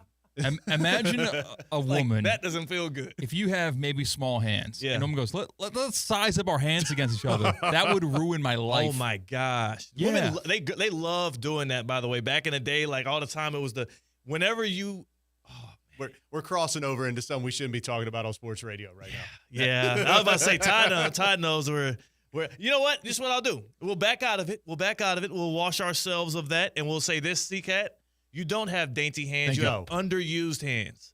So what we need to do, we talked about this, get some sandpaper. We're going to put some sandpaper here on the wall. We don't get to be like the construction worker who clocks in every day and does real manly work and roughs up his hands naturally. We talk remember sports. back in the day? Oh, yeah, to strengthen your grip. Strengthen your grip. Yeah. Get you one of those. Get one of those, and also we'll get some sandpaper. And, again, every day when you clock in, you just rub the back of your hand on a little bit, front of your hand a little bit. Over time, it'll callus up. Or I got another option. Yeah. Post-tournament, you and I play golf every week. Oh. Get your hands on some golf clubs. Okay. And that'll strengthen them up. Notice how he said post-tournament. Because you are are busy. I'm busy. You are busy. Todd is the hardest man to get in contact with these days, not for us, but because you are always on the move. I mean, you have 24 days until the Cognizant Classic in the Palm Beaches. It's almost like you know my countdown clock. Come on. Yeah, 24 days until Monday of tournament week, which will be our first Pro-Am of the week. We got a whole slew of events coming that week. I think a lot of people know, obviously, Monday and Wednesday is Pro-Am. Yeah. And then, obviously, Thursday, the whole shebang really kicks off. But we got a couple things Monday afternoon, Tuesday afternoon. That'll be fun for people to come out and have a good time as part of the tournament. That's money. I can't wait for that. I will try to do – can you raise your chair up? I'll keep talking. Me? Raise your chair up a little bit if you can. If not, we got to get you a new chair. You just were kind of like looking like you were sitting at the kiddie table. I was looking a little dainty. I can't have it there. You got dainty hands and dainty man there. All right, we'll get a chair. I think we'll get a chair. Okay, C-Cat's coming over to get the chair hooked up for you. I just don't want our video to be bad when we do our Who Missed the Cut. I'll say this as they swap out the chair and everything. We started a new tradition here on Theoretically Speaking in the happy hour where we do a cocktail of the day. Oh. Right? So every single day we give a cocktail of the day. This is what we're enjoying together, proverbially at least, on the happy hour. Tina usually picks it. She's out this week. And since you're a man that you have fine taste when it comes to wine. Yeah. You're probably one of the number one wine connoisseurs I know. Fake sommelier. Yeah, like come on, like dude is after it. In fact, what was the brand, the Napa Valley brand? Are you allowed to say them? Biale? Yeah. Biale Vineyards. You got to go get the black chicken. That was so good. The black chicken was so good. Theo and I took down probably a whole bottle ourselves. Yeah. It was that amazing. So I learned a lot about wine just one afternoon with my guy Todd Fleming here. Would you say when it comes to cocktails, do you have a go-to that's more of a craft cocktail that we can serve up to our people as the cocktail of the day? Yeah, I actually do, and there's a little bit of a story in and behind it. So I got to go with the mojito. Okay. Right. Nice. Yeah. And so little endemic, obviously, to South Florida in our Hispanic and Latin roots. It was actually the drink that I was drinking when I met my wife. Oh. Yeah. So it's near and dear. And she claims that she didn't allow me to buy her a mojito, which is true, but she continued to drink my mojito the entire night. Is that even better? I think that's better. Great. That's why she's my wife. Yeah. Right. It worked. That's why it worked out. If she refuses to let you buy her drink, but then she wants to drink your drink with you alongside, it's like it took me about 3 of them to figure out what was actually really happening. But then on that third one, I'm like, I'm going to keep this going. This got to keep it moving. So I would say if we haven't done a mojito already, Let's do mojito. Nice. We haven't. Let me look up the mojito recipe right here so I can give it to the good people if they want to have it at home. You don't know what's in a mojito? You want to get? All right, you tell me, and I'll tell you if you missed something. Go. All right. We're going to take a mint leaf, right? Yep. You're going to muddle it right into the bottom of the glass. Look at that sophisticated word. Mm-hmm. Right. There you go. Yeah. Thank you. Yeah. That's a big word for Elmo. What else? All right. You definitely, without compromise, You're running out of speed here. need rum. Oh, yeah. Rum is in a mojito. What kind of rum? White rum. White rum. There you go. White rum goes in a mojito. You got to go with the originator, Bacardi. Yeah. There you go. Bacardi does get it Sure, right. yeah. I went to Puerto Rico once, went to that factory, got twisted off a lot of Bacardi. I did that tour, too, on a bicycle. Had to Oh, ride my back. goodness. Yeah. Oh, my. Oh, yeah. You're a madman. Mad. Yeah, the shuttle was stuffing up. I got so twisted, I rode the bicycle onto the elevator in the hotel back up to the room. gosh. Yeah. Amazing. Yeah. Amazing. Nobody Steve-O. stopped you. You were that confident No, as you pulled up. I got a knock on the door. Yeah. That little trick you pulled, not again. Sir, don't do that again. All right, you've got the mint. You've got the rum. Rum. You need sours. Sours? Yeah. You No? can throw sours in there if you Can. want I it. don't- It's not, Todd, it's not necessary. I'm going to take Todd's word for it. I Simple missed that syrup. one. Simple syrup. There you go. Good job. Make simple syrup. You got to make it the original way you make it. You can buy it out of the bottle, but you got to make it. Yep. You got to cook the sugar down. You got to do it. I love Simple the syrup. fresh ingredients in the cocktail. It changes the game. How about some soda water? Is that the base? Yeah. Mm-hmm. Club water, sparkling water. Yeah, either one. Is that everything? Club soda or sparkling water. That's not everything. You're missing an essential piece of the mojito here. The garnish, right? Technically, yes, but what comes out of that garnish that you would use? Ooh, What garnish simple. are you using? It's green.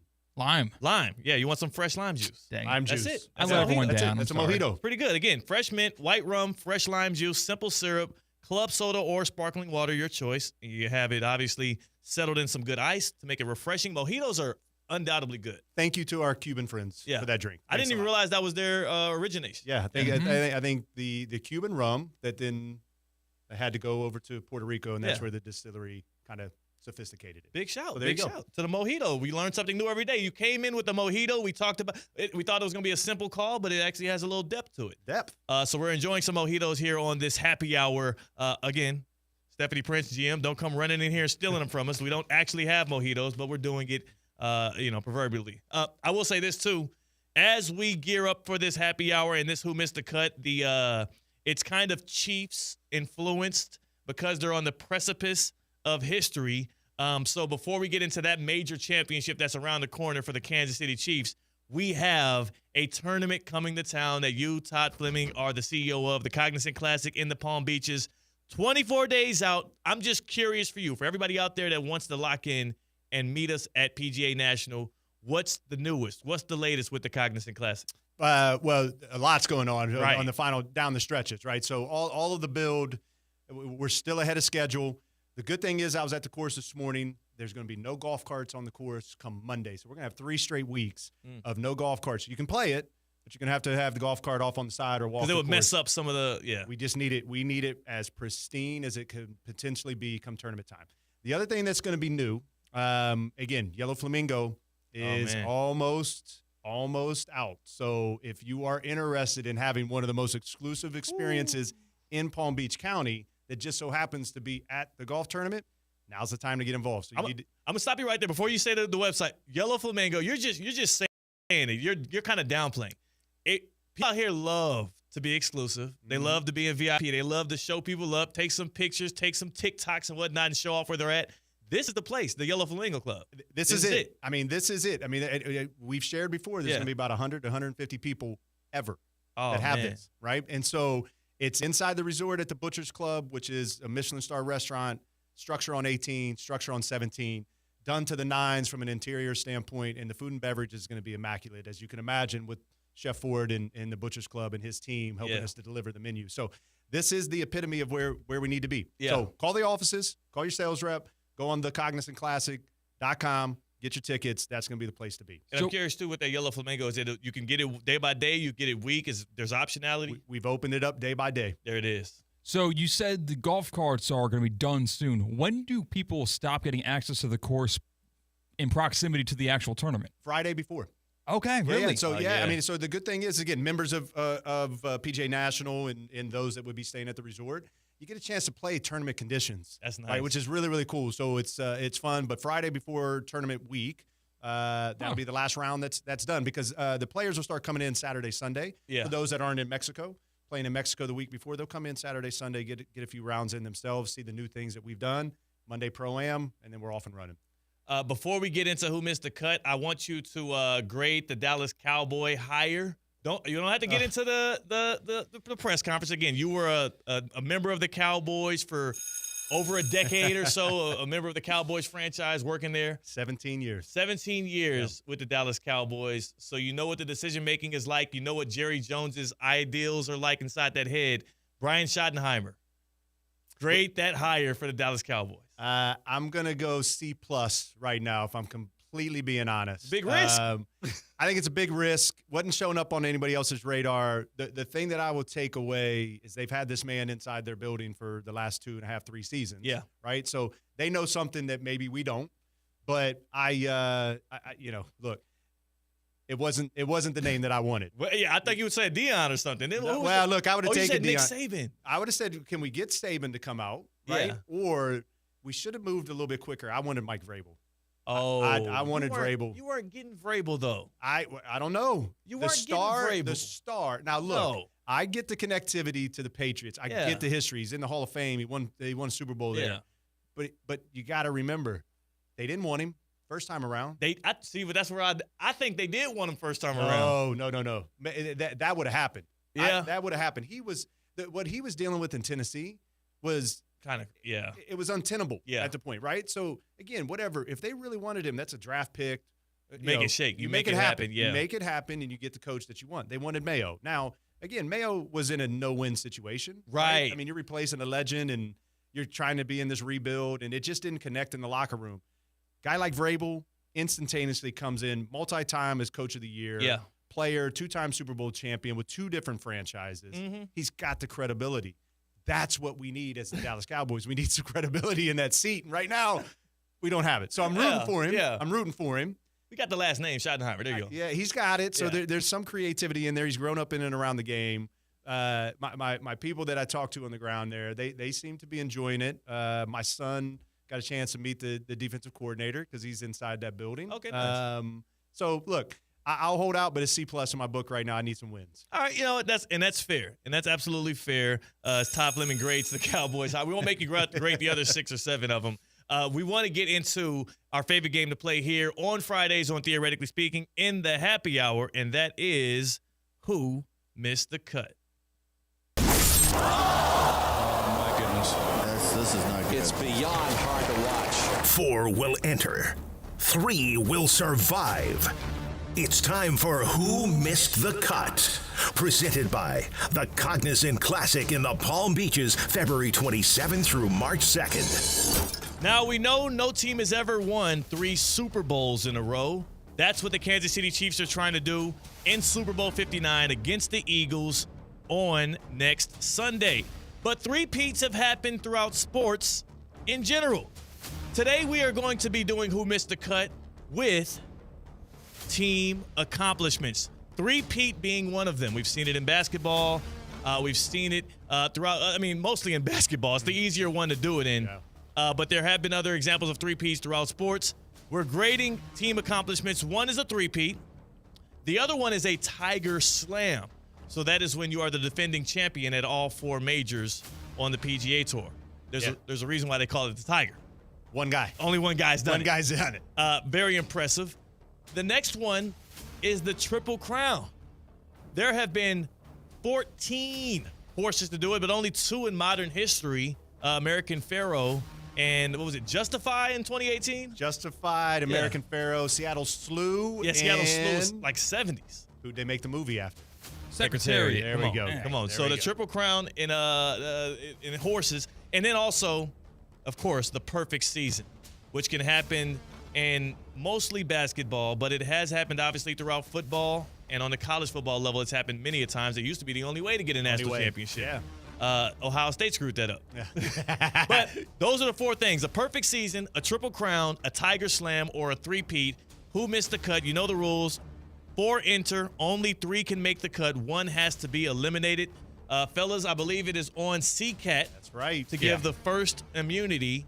And CCAT, your options are unlimited here. Yeah, I'm going to take the easy choice here because it's difficult when you get to the bottom. But winning 3 championships in a row, that's got to be the top here. There's no way that is the least impressive of these 4 options because I see another one here, perfect season. I don't care if I go 9-7 3 years in a row. If it ends in a championship, you are more than happy.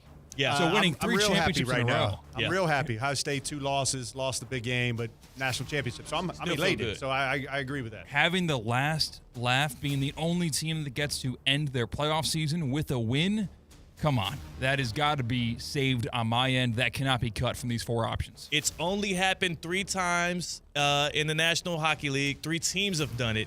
It's happened a total of 5 different times, but only 3 teams have done it in the NHL.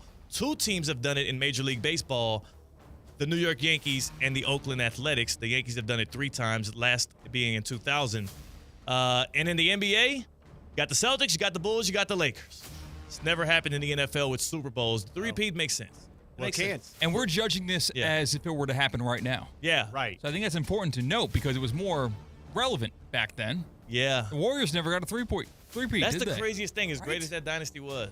Well, it's just, I mean, look, that's why I think we can move That's this good. to made the cut. Three-peat, I mean, the consistency that you have to have at a professional level, playing that deep, getting your body ready, integrating new players, and doing it again. Yeah. Either at the collegiate level or the professional level, three-peat's pretty stellar. And both have their challenges, right? In college, kids graduate. Yeah. Right? In professional sports, there's salary caps. There's all of the parity-inducing rules that try and restrict dominance, unlike the earlier days of these leagues. So it makes sense that one makes the cut. We're left with a triple crown in horse racing, thoroughbred horse racing. We're left with a Tiger Slam in golf. And then, of course, the perfect season, which the Miami Dolphins are the only one to complete it in the NFL. Yeah, they're tough. See, the triple crown, there's been 14 horses to do it. It hasn't happened a lot as of late, as I believe thoroughbred horse racing has improved in the level of competition. As a guy that has a show called Equestrian Life in the Palm Beaches, I would know that. Destination America, check it out. I don't know if I can put that as one to be on the edge to be eliminated. Like, wouldn't a perfect season kind of get dropped? Because are we counting a perfect season as it had to end with a Super Bowl or championship win? Yeah, I think we have to. Okay. It has to be unblemished.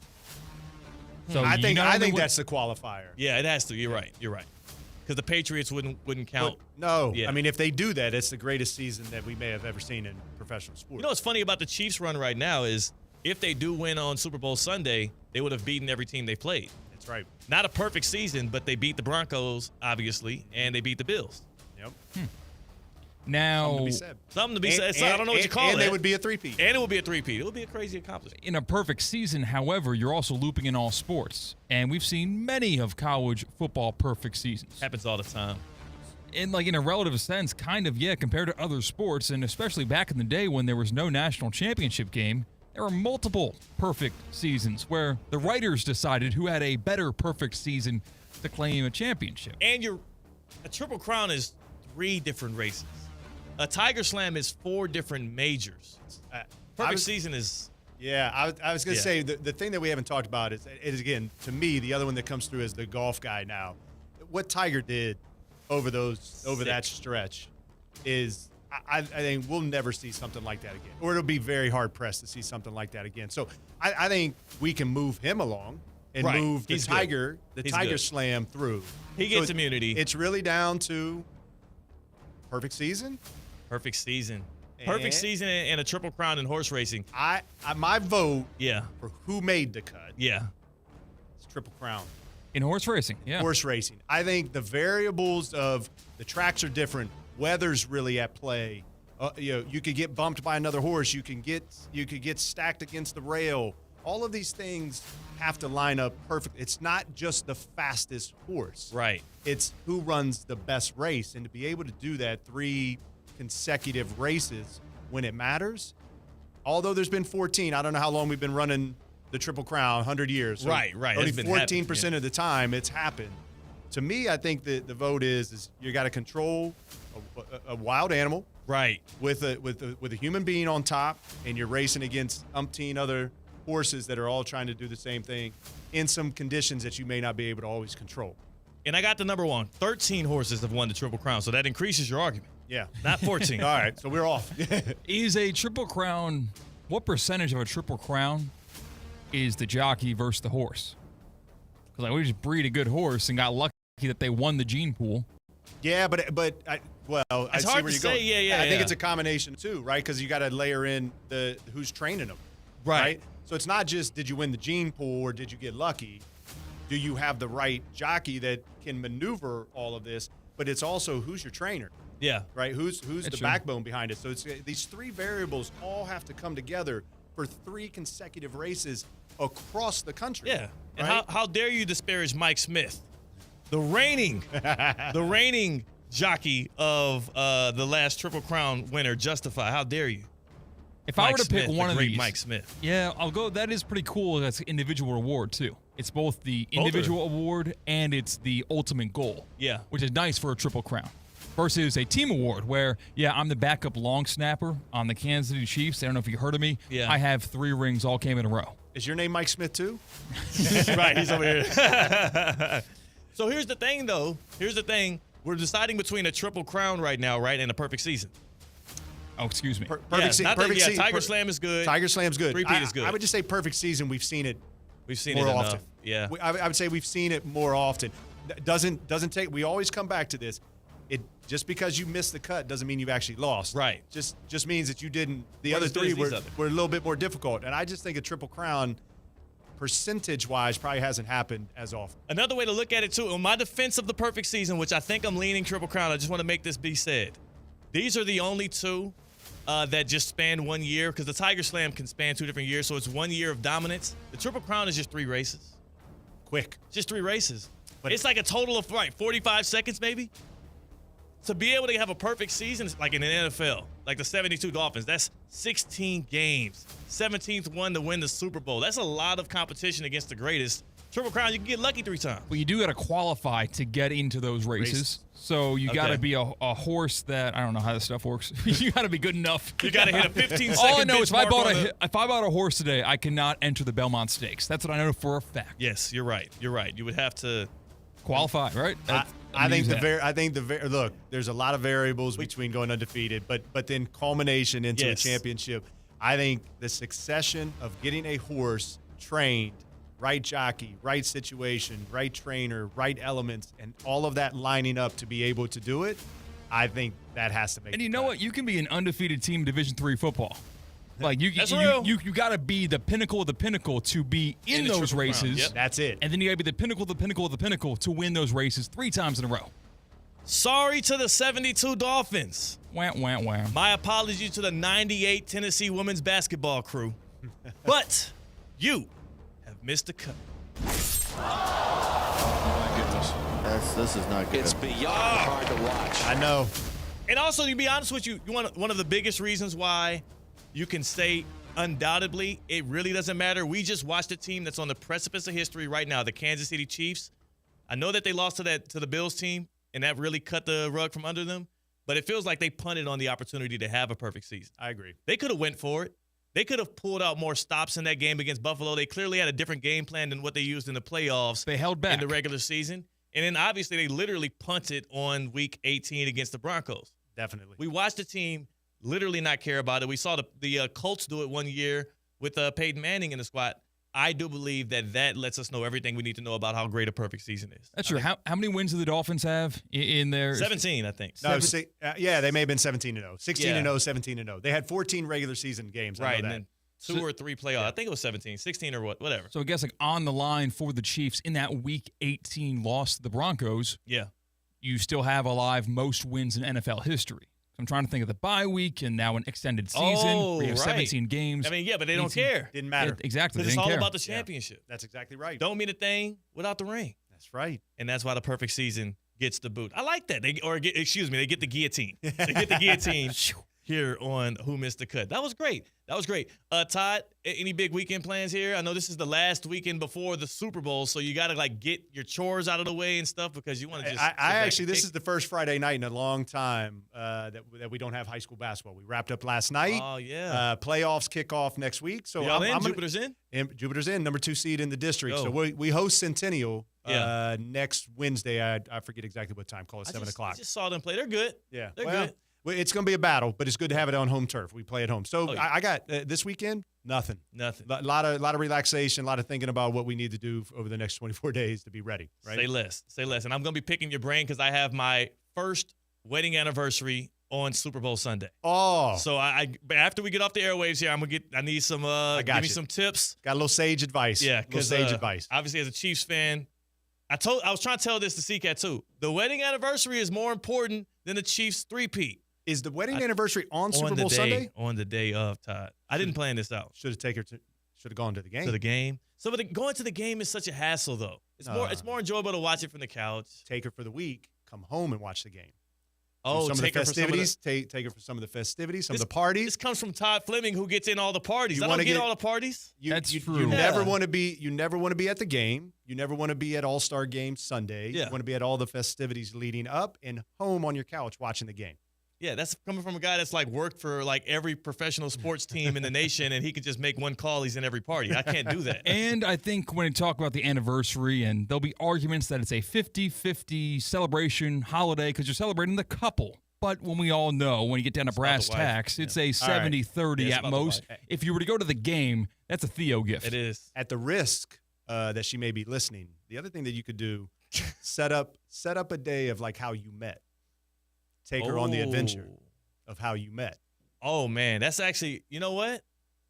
I got some tricks up my sleeve for that one. So it's a lot easier for you because you could literally go to the place. You remember exactly the place. I can't go back to my alma mater, Hampton University, but I do have a trick up my sleeve that I just thought of thanks to Todd Fleming right there. You the man. TheCognizantClassic.com. That's how you get tickets to the PGA Tour event that's coming to town in Palm Beach Gardens February 27th. February 27th through March the 2nd. Let's go. Can't wait. That's Todd.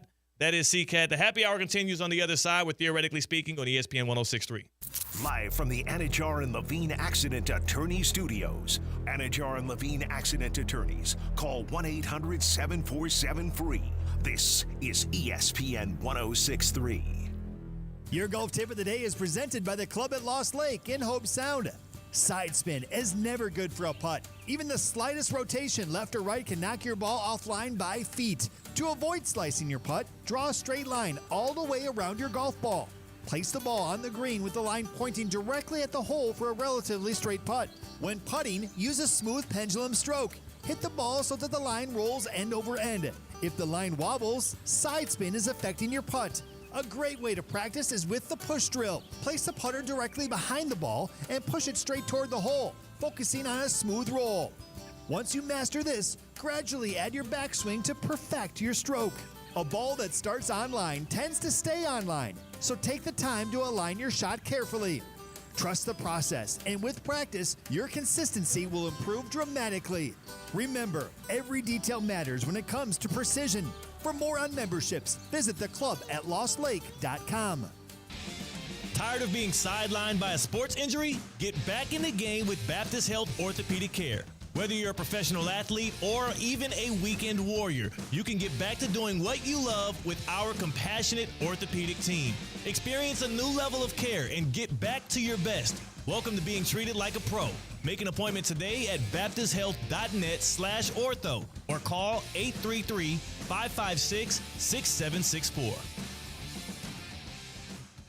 Hi, it's Luis Fonsi. What makes a performer truly legendary? How about being the #1 bestseller for 47 straight years? That's what Ford F-Series trucks have done every year since 1976. For generations, hard-working South Floridians have relied on Ford F-Series trucks to help grow businesses, communities, and families. A legacy of capability and technology. Ford trucks, perfect for South Florida. See your local Ford dealer today.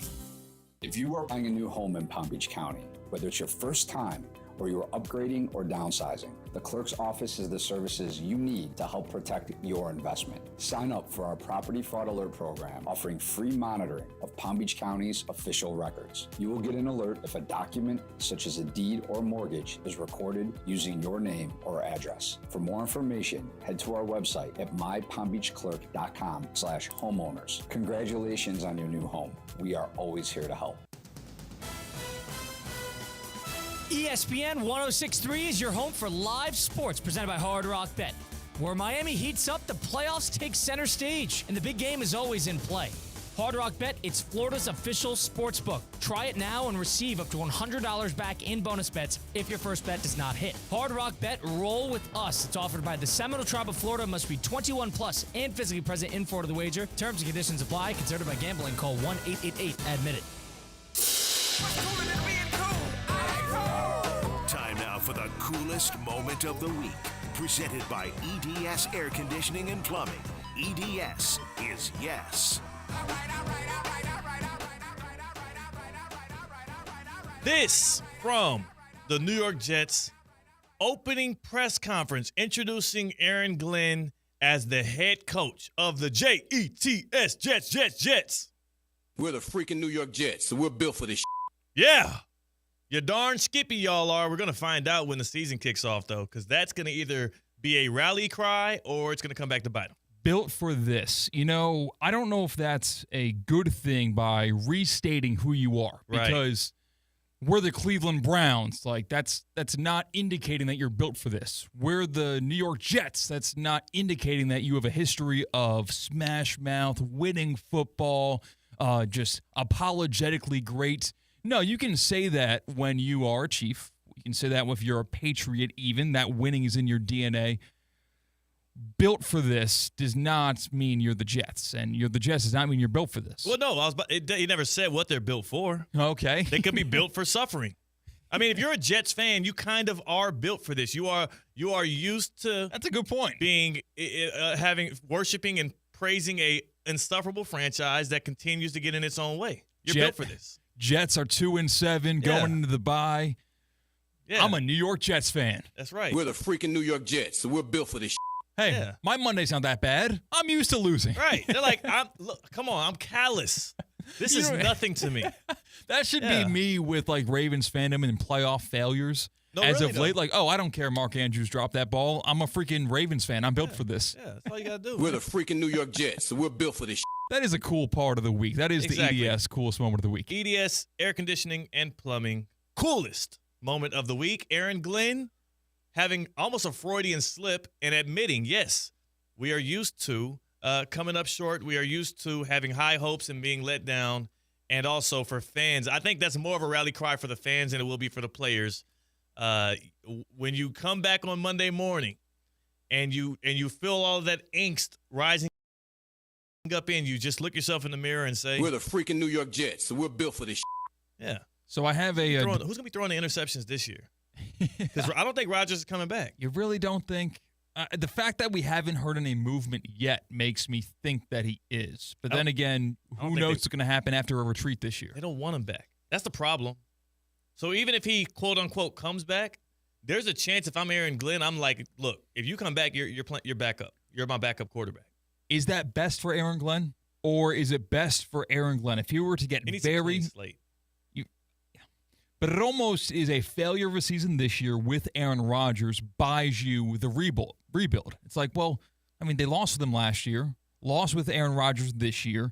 Clearly, the problem is not Aaron Glenn. Clearly, the problem was Aaron Rodgers. And now we have a high draft pick. We're going to get Arch Manning in the building. And now we have a couple years or maybe at least 1 year with Arch Manning. Whereas if your rebuild starts now and it starts off to a really bad foot, maybe he's in the chopping block. Here, the only issue with that is Rodgers is not somebody who can just be your stopgap quarterback and not come with all of the issues that he's proven to come with. Like, he's a distraction. He is a cancer to culture.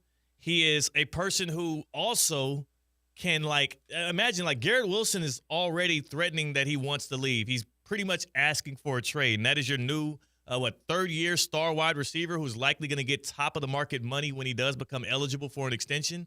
Garrett Wilson wants out, and a lot of that I do believe has to do with Aaron Rodgers. Do you want and can you endure another year of alienating guys in their own locker room? If you're because again, when you're Aaron Glenn, you're coming there to set a culture. You're coming there to teach them how to win. You're coming there to be the biggest voice in the room. And if you have this guy who, again, he's one of the greatest quarterbacks to have ever played, but he also at this stage in his career is not that. So the negatives that come with Aaron Rodgers based on his personality and the way that he rubs his teammates the wrong way, the juice ain't worth the squeeze. That's working counterproductively towards what you're trying to gain. What do you think the price tag on Garrett Wilson is right now? Do you think it actually went down because of last year? No. You think people are going to see through last year as Aaron Rodgers getting his buddy Devontae Adams, and that's taking all the targets away from It was clear. Like Aaron Rodgers pretty much said it himself multiple times in press conferences and whatnot, and Devontae Adams talked outwardly about it. They were trying to get Devontae Adams the career touchdown number, and he was trying to find him on as many plays as possible, and that's not even a bad idea to target and pepper him with the football, but it is a bad idea when the better receiver is on the other side, and he's the future of the Jets. Devontae Adams and Aaron Rodgers were the present, and the present was a 5-win team. Like, we got to get rid of these dudes. So I was thinking for a second, maybe an unintended positive consequence of last year's Jets season was devaluing Garrett Wilson to get him at a discount to re-sign him with the new face of your franchise with Aaron Rodgers out the door. If anything, if I'm Garrett Wilson, my price tag just went up because y'all made me suffer and endure through that. And if I got to do another year of that, I'm definitely demanding more money, or I'm going to try to wait until I can hit the open market. The damages of that season, he's owed compensation. And I'm looking at a mock draft right here. The Jets have the number 7 overall pick in this draft. And this mock draft has them getting Ted McMillan from Arizona, another receiver, which would tell you, number one, if they do go this way, and again, this is just a mock draft on PFF. Like, what do these guys know? But if they do go receiver in the top 10 here, that would tell you that either Garrett Wilson is available or obviously Devontae Adams is not coming back. And they would want to pair him, Wilson and Adams. And then that way, like, honestly, I know everybody's against it, and they're saying it's no way it's going to happen. The Jets are low-key the perfect Sam Darnold team, though. Yeah, it's almost – I mean, there's a lot of teams that would fit Sam Darnold where they just don't have the quarterback figured out. Yeah. And they don't want to pay top dollar for a quarterback, the Baker Mayfield effect, where they're seeing the positive impact of that. Yeah, I guess so. We talked about the 49ers being a good Sam Darnold team, one of the teams from his past. Why not the Jets? I think the optics of it would probably prevent that from happening. Yeah. The same building, the same owner. It would hurt. And I don't think it's going to happen. But I'm just saying they should be, if you're, you know what, you're an organization that's getting in the way of your own success. If the barrier from you getting a good stopgap quarterback and a potential guy that can actually be the future of your franchise as well, he's only 27 years old, is because we have a bad taste in our mouth from when he first came here and we put him in a bad position in the first place. Right. It's if like anything, Darnold should be turning them down, not the other way around. That's what I was thinking, actually. Yeah. That's what I was getting at here, where it's like clearly what you have been doing as an organization, as the New York Jets, hasn't been working. So it's time to think outside the box that you're thinking in right now.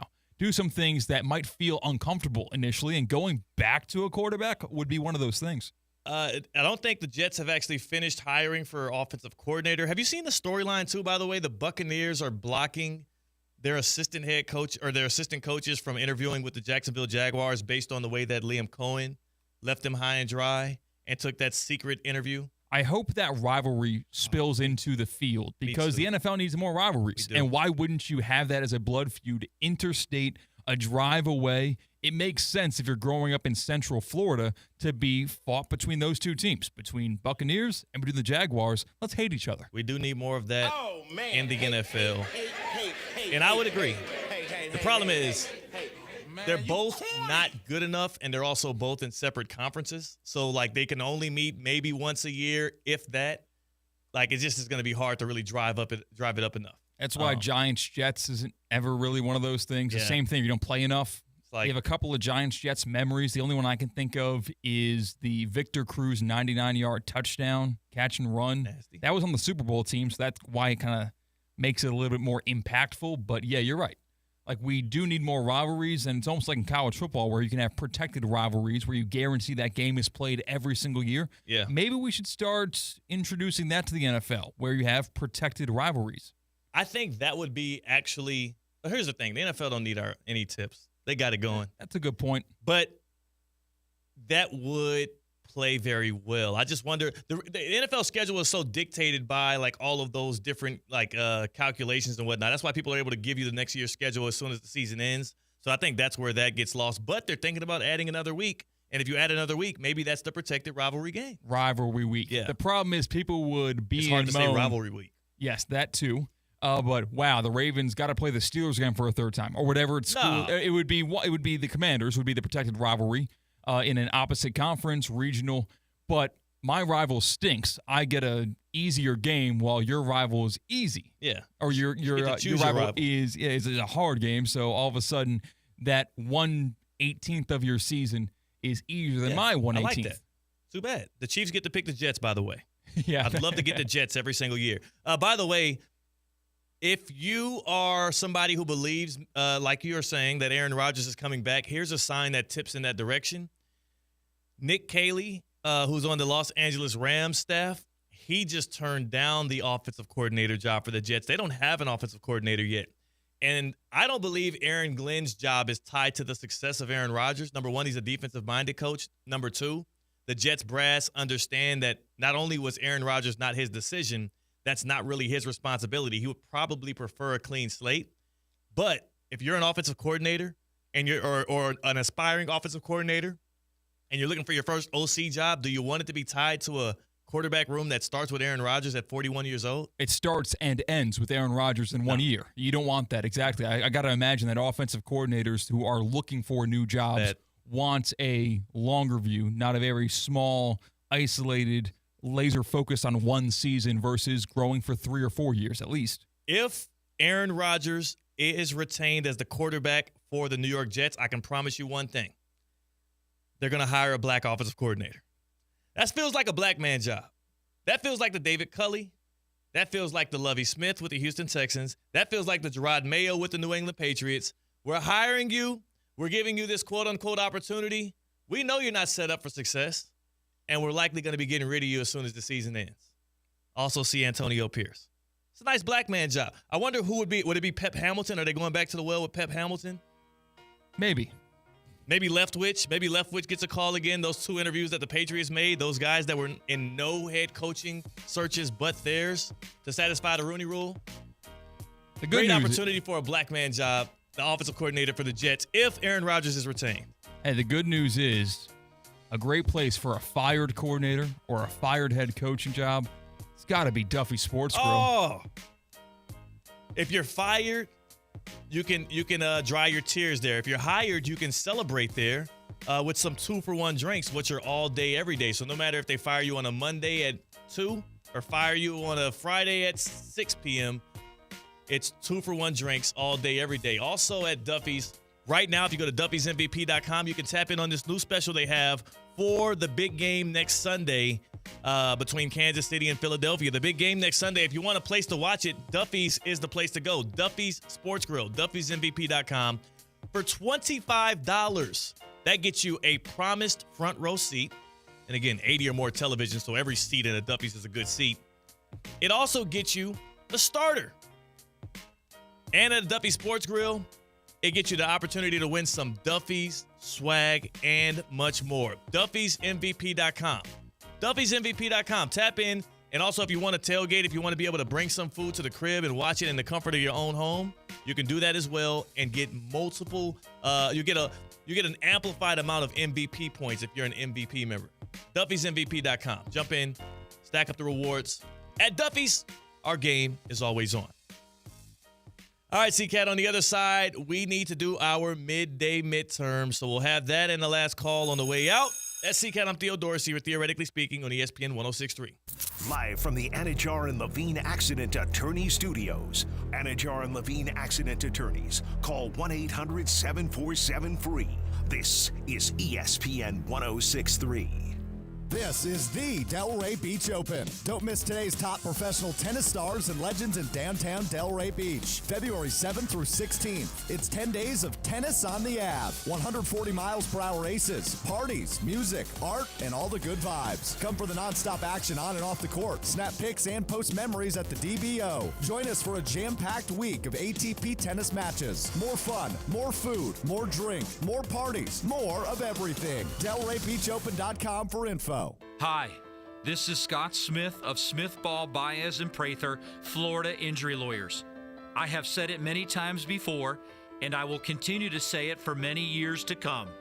There is never a good time for a car accident to occur, and most certainly never ever a good time to suffer injuries in any type of an accident. The accident and its overall aftermath will usually cause pain, difficulty, and stress. Florida law allows accident victims to recover compensation for such losses, injuries, and damages. But such recovery is often not obtained easily and can require a lengthy fight with an insurance company. If you've been injured in an accident, call us now. Don't delay. The initial consultation is completely free of charge. The sooner you call us, the sooner we can put our experienced legal team to work for you. Don't hesitate or pause for another minute. Our experience, knowledge, and resources could be working for you just minutes after the call. If you've been injured, the lawyers at Smith Ball, Baez, and Prather will help. Call us at 500-HELP, 500-HELP. With Smith Ball, Baez, and Prather, help is just a phone call away. Offices Palm Beach Gardens, Boca Raton, and Port St. Lucie. My leg! I am not angry. I am in pain. My leg! Time now for an injury report. My head and torso! Wow, that's crazy. They hit me everywhere except my legs! Presented by Baptist Health Orthopedic Care. Go where the pros go. My leg! The big game, less than, 9 days away. So as we prepare for Philadelphia and Kansas City, we have an update on the 15-year veteran Brandon Graham, a team captain with the Eagles. He is optimistic to be able to return. He says he's been taking it one day at a time, but his injury has kept him out. He was a limited participant at their last practice yesterday, and he's optimistic to return for the big game, which they'll probably need him. If you want to be able to contain the Chiefs, you want to get a little pressure on none other than Patrick Mahomes. That is your Baptist Health Orthopedic Care injury report, and it comes just in time for you to make your predictions and pontifications on the big game. Are you experiencing foot and ankle pain and need to see an expert in the field? Baptist Health Orthopedic Care has a team of foot and ankle orthopedic surgeons and specialists who are regarded as leaders in their specialty. Visit baptisthealth.net/ortho to learn more today. Baptist Health Orthopedic Care combines its resources of experienced physicians and leading-edge treatments and technology to provide advanced orthopedic, foot and ankle, joint replacement, spine, and sports medicine care. Visit baptisthealth.net/ortho for more information today. Baptist Health Orthopedic Care has offices conveniently located in Palm Beach County through the Florida Keys. Learn more by visiting baptisthealth.net/ortho. You know what time it is. All right, Theo. Midday midterms. Grade this for me real quick, rapid fire. Golfing with your significant other. Is she listening? A+. I love it. The best. Love it. I can't. There's nothing better in the world. Grade the Super Bowl matchup that we got blessed with, Eagles-Chiefs. A- because we have the two best teams right now in the NFL, Eagles and Chiefs, but it's a rematch and people are tired of it. A-. Good. It's going to be a good matchup. Grade Super Bowl squares. F. Any game that is only predicated on luck is a game not worth playing. If there's no skill involved, don't sign me up. That's why I don't like Uno, and I absolutely hate Super Bowl squares. I've never played it. Grade hosting the Super Bowl party. Woo. At your place. I've you done gotta this. Pull the strings. Definitely a B+ or B-. B-. It's bad because you got to clean up afterwards, but at least you get to be in the environment of your own home. Yes, you get to set the table, set the standard. You control the TV volume and where people are. That's important. The control is great, and then you can always just tell people to get the hell out at the end. Like, I love hosting at my crib. It's very seamless to me, and yeah, when you're done, get the hell out. Hey, but one thing though, if you host a Super Bowl party and you're a fan of that team, you can't have people in there that's rooting for the opposing team. Go in love, go in peace, go in joy. Go Chiefs. Can't make it to New Orleans for the big game? Join us at Duffy's Sports Grill with 2 ways to score big on Sunday, February 9th. Duffy's Big Game Day experience, starting at just $25, includes a guaranteed front row seat, complimentary welcome drink, touchdown tots, official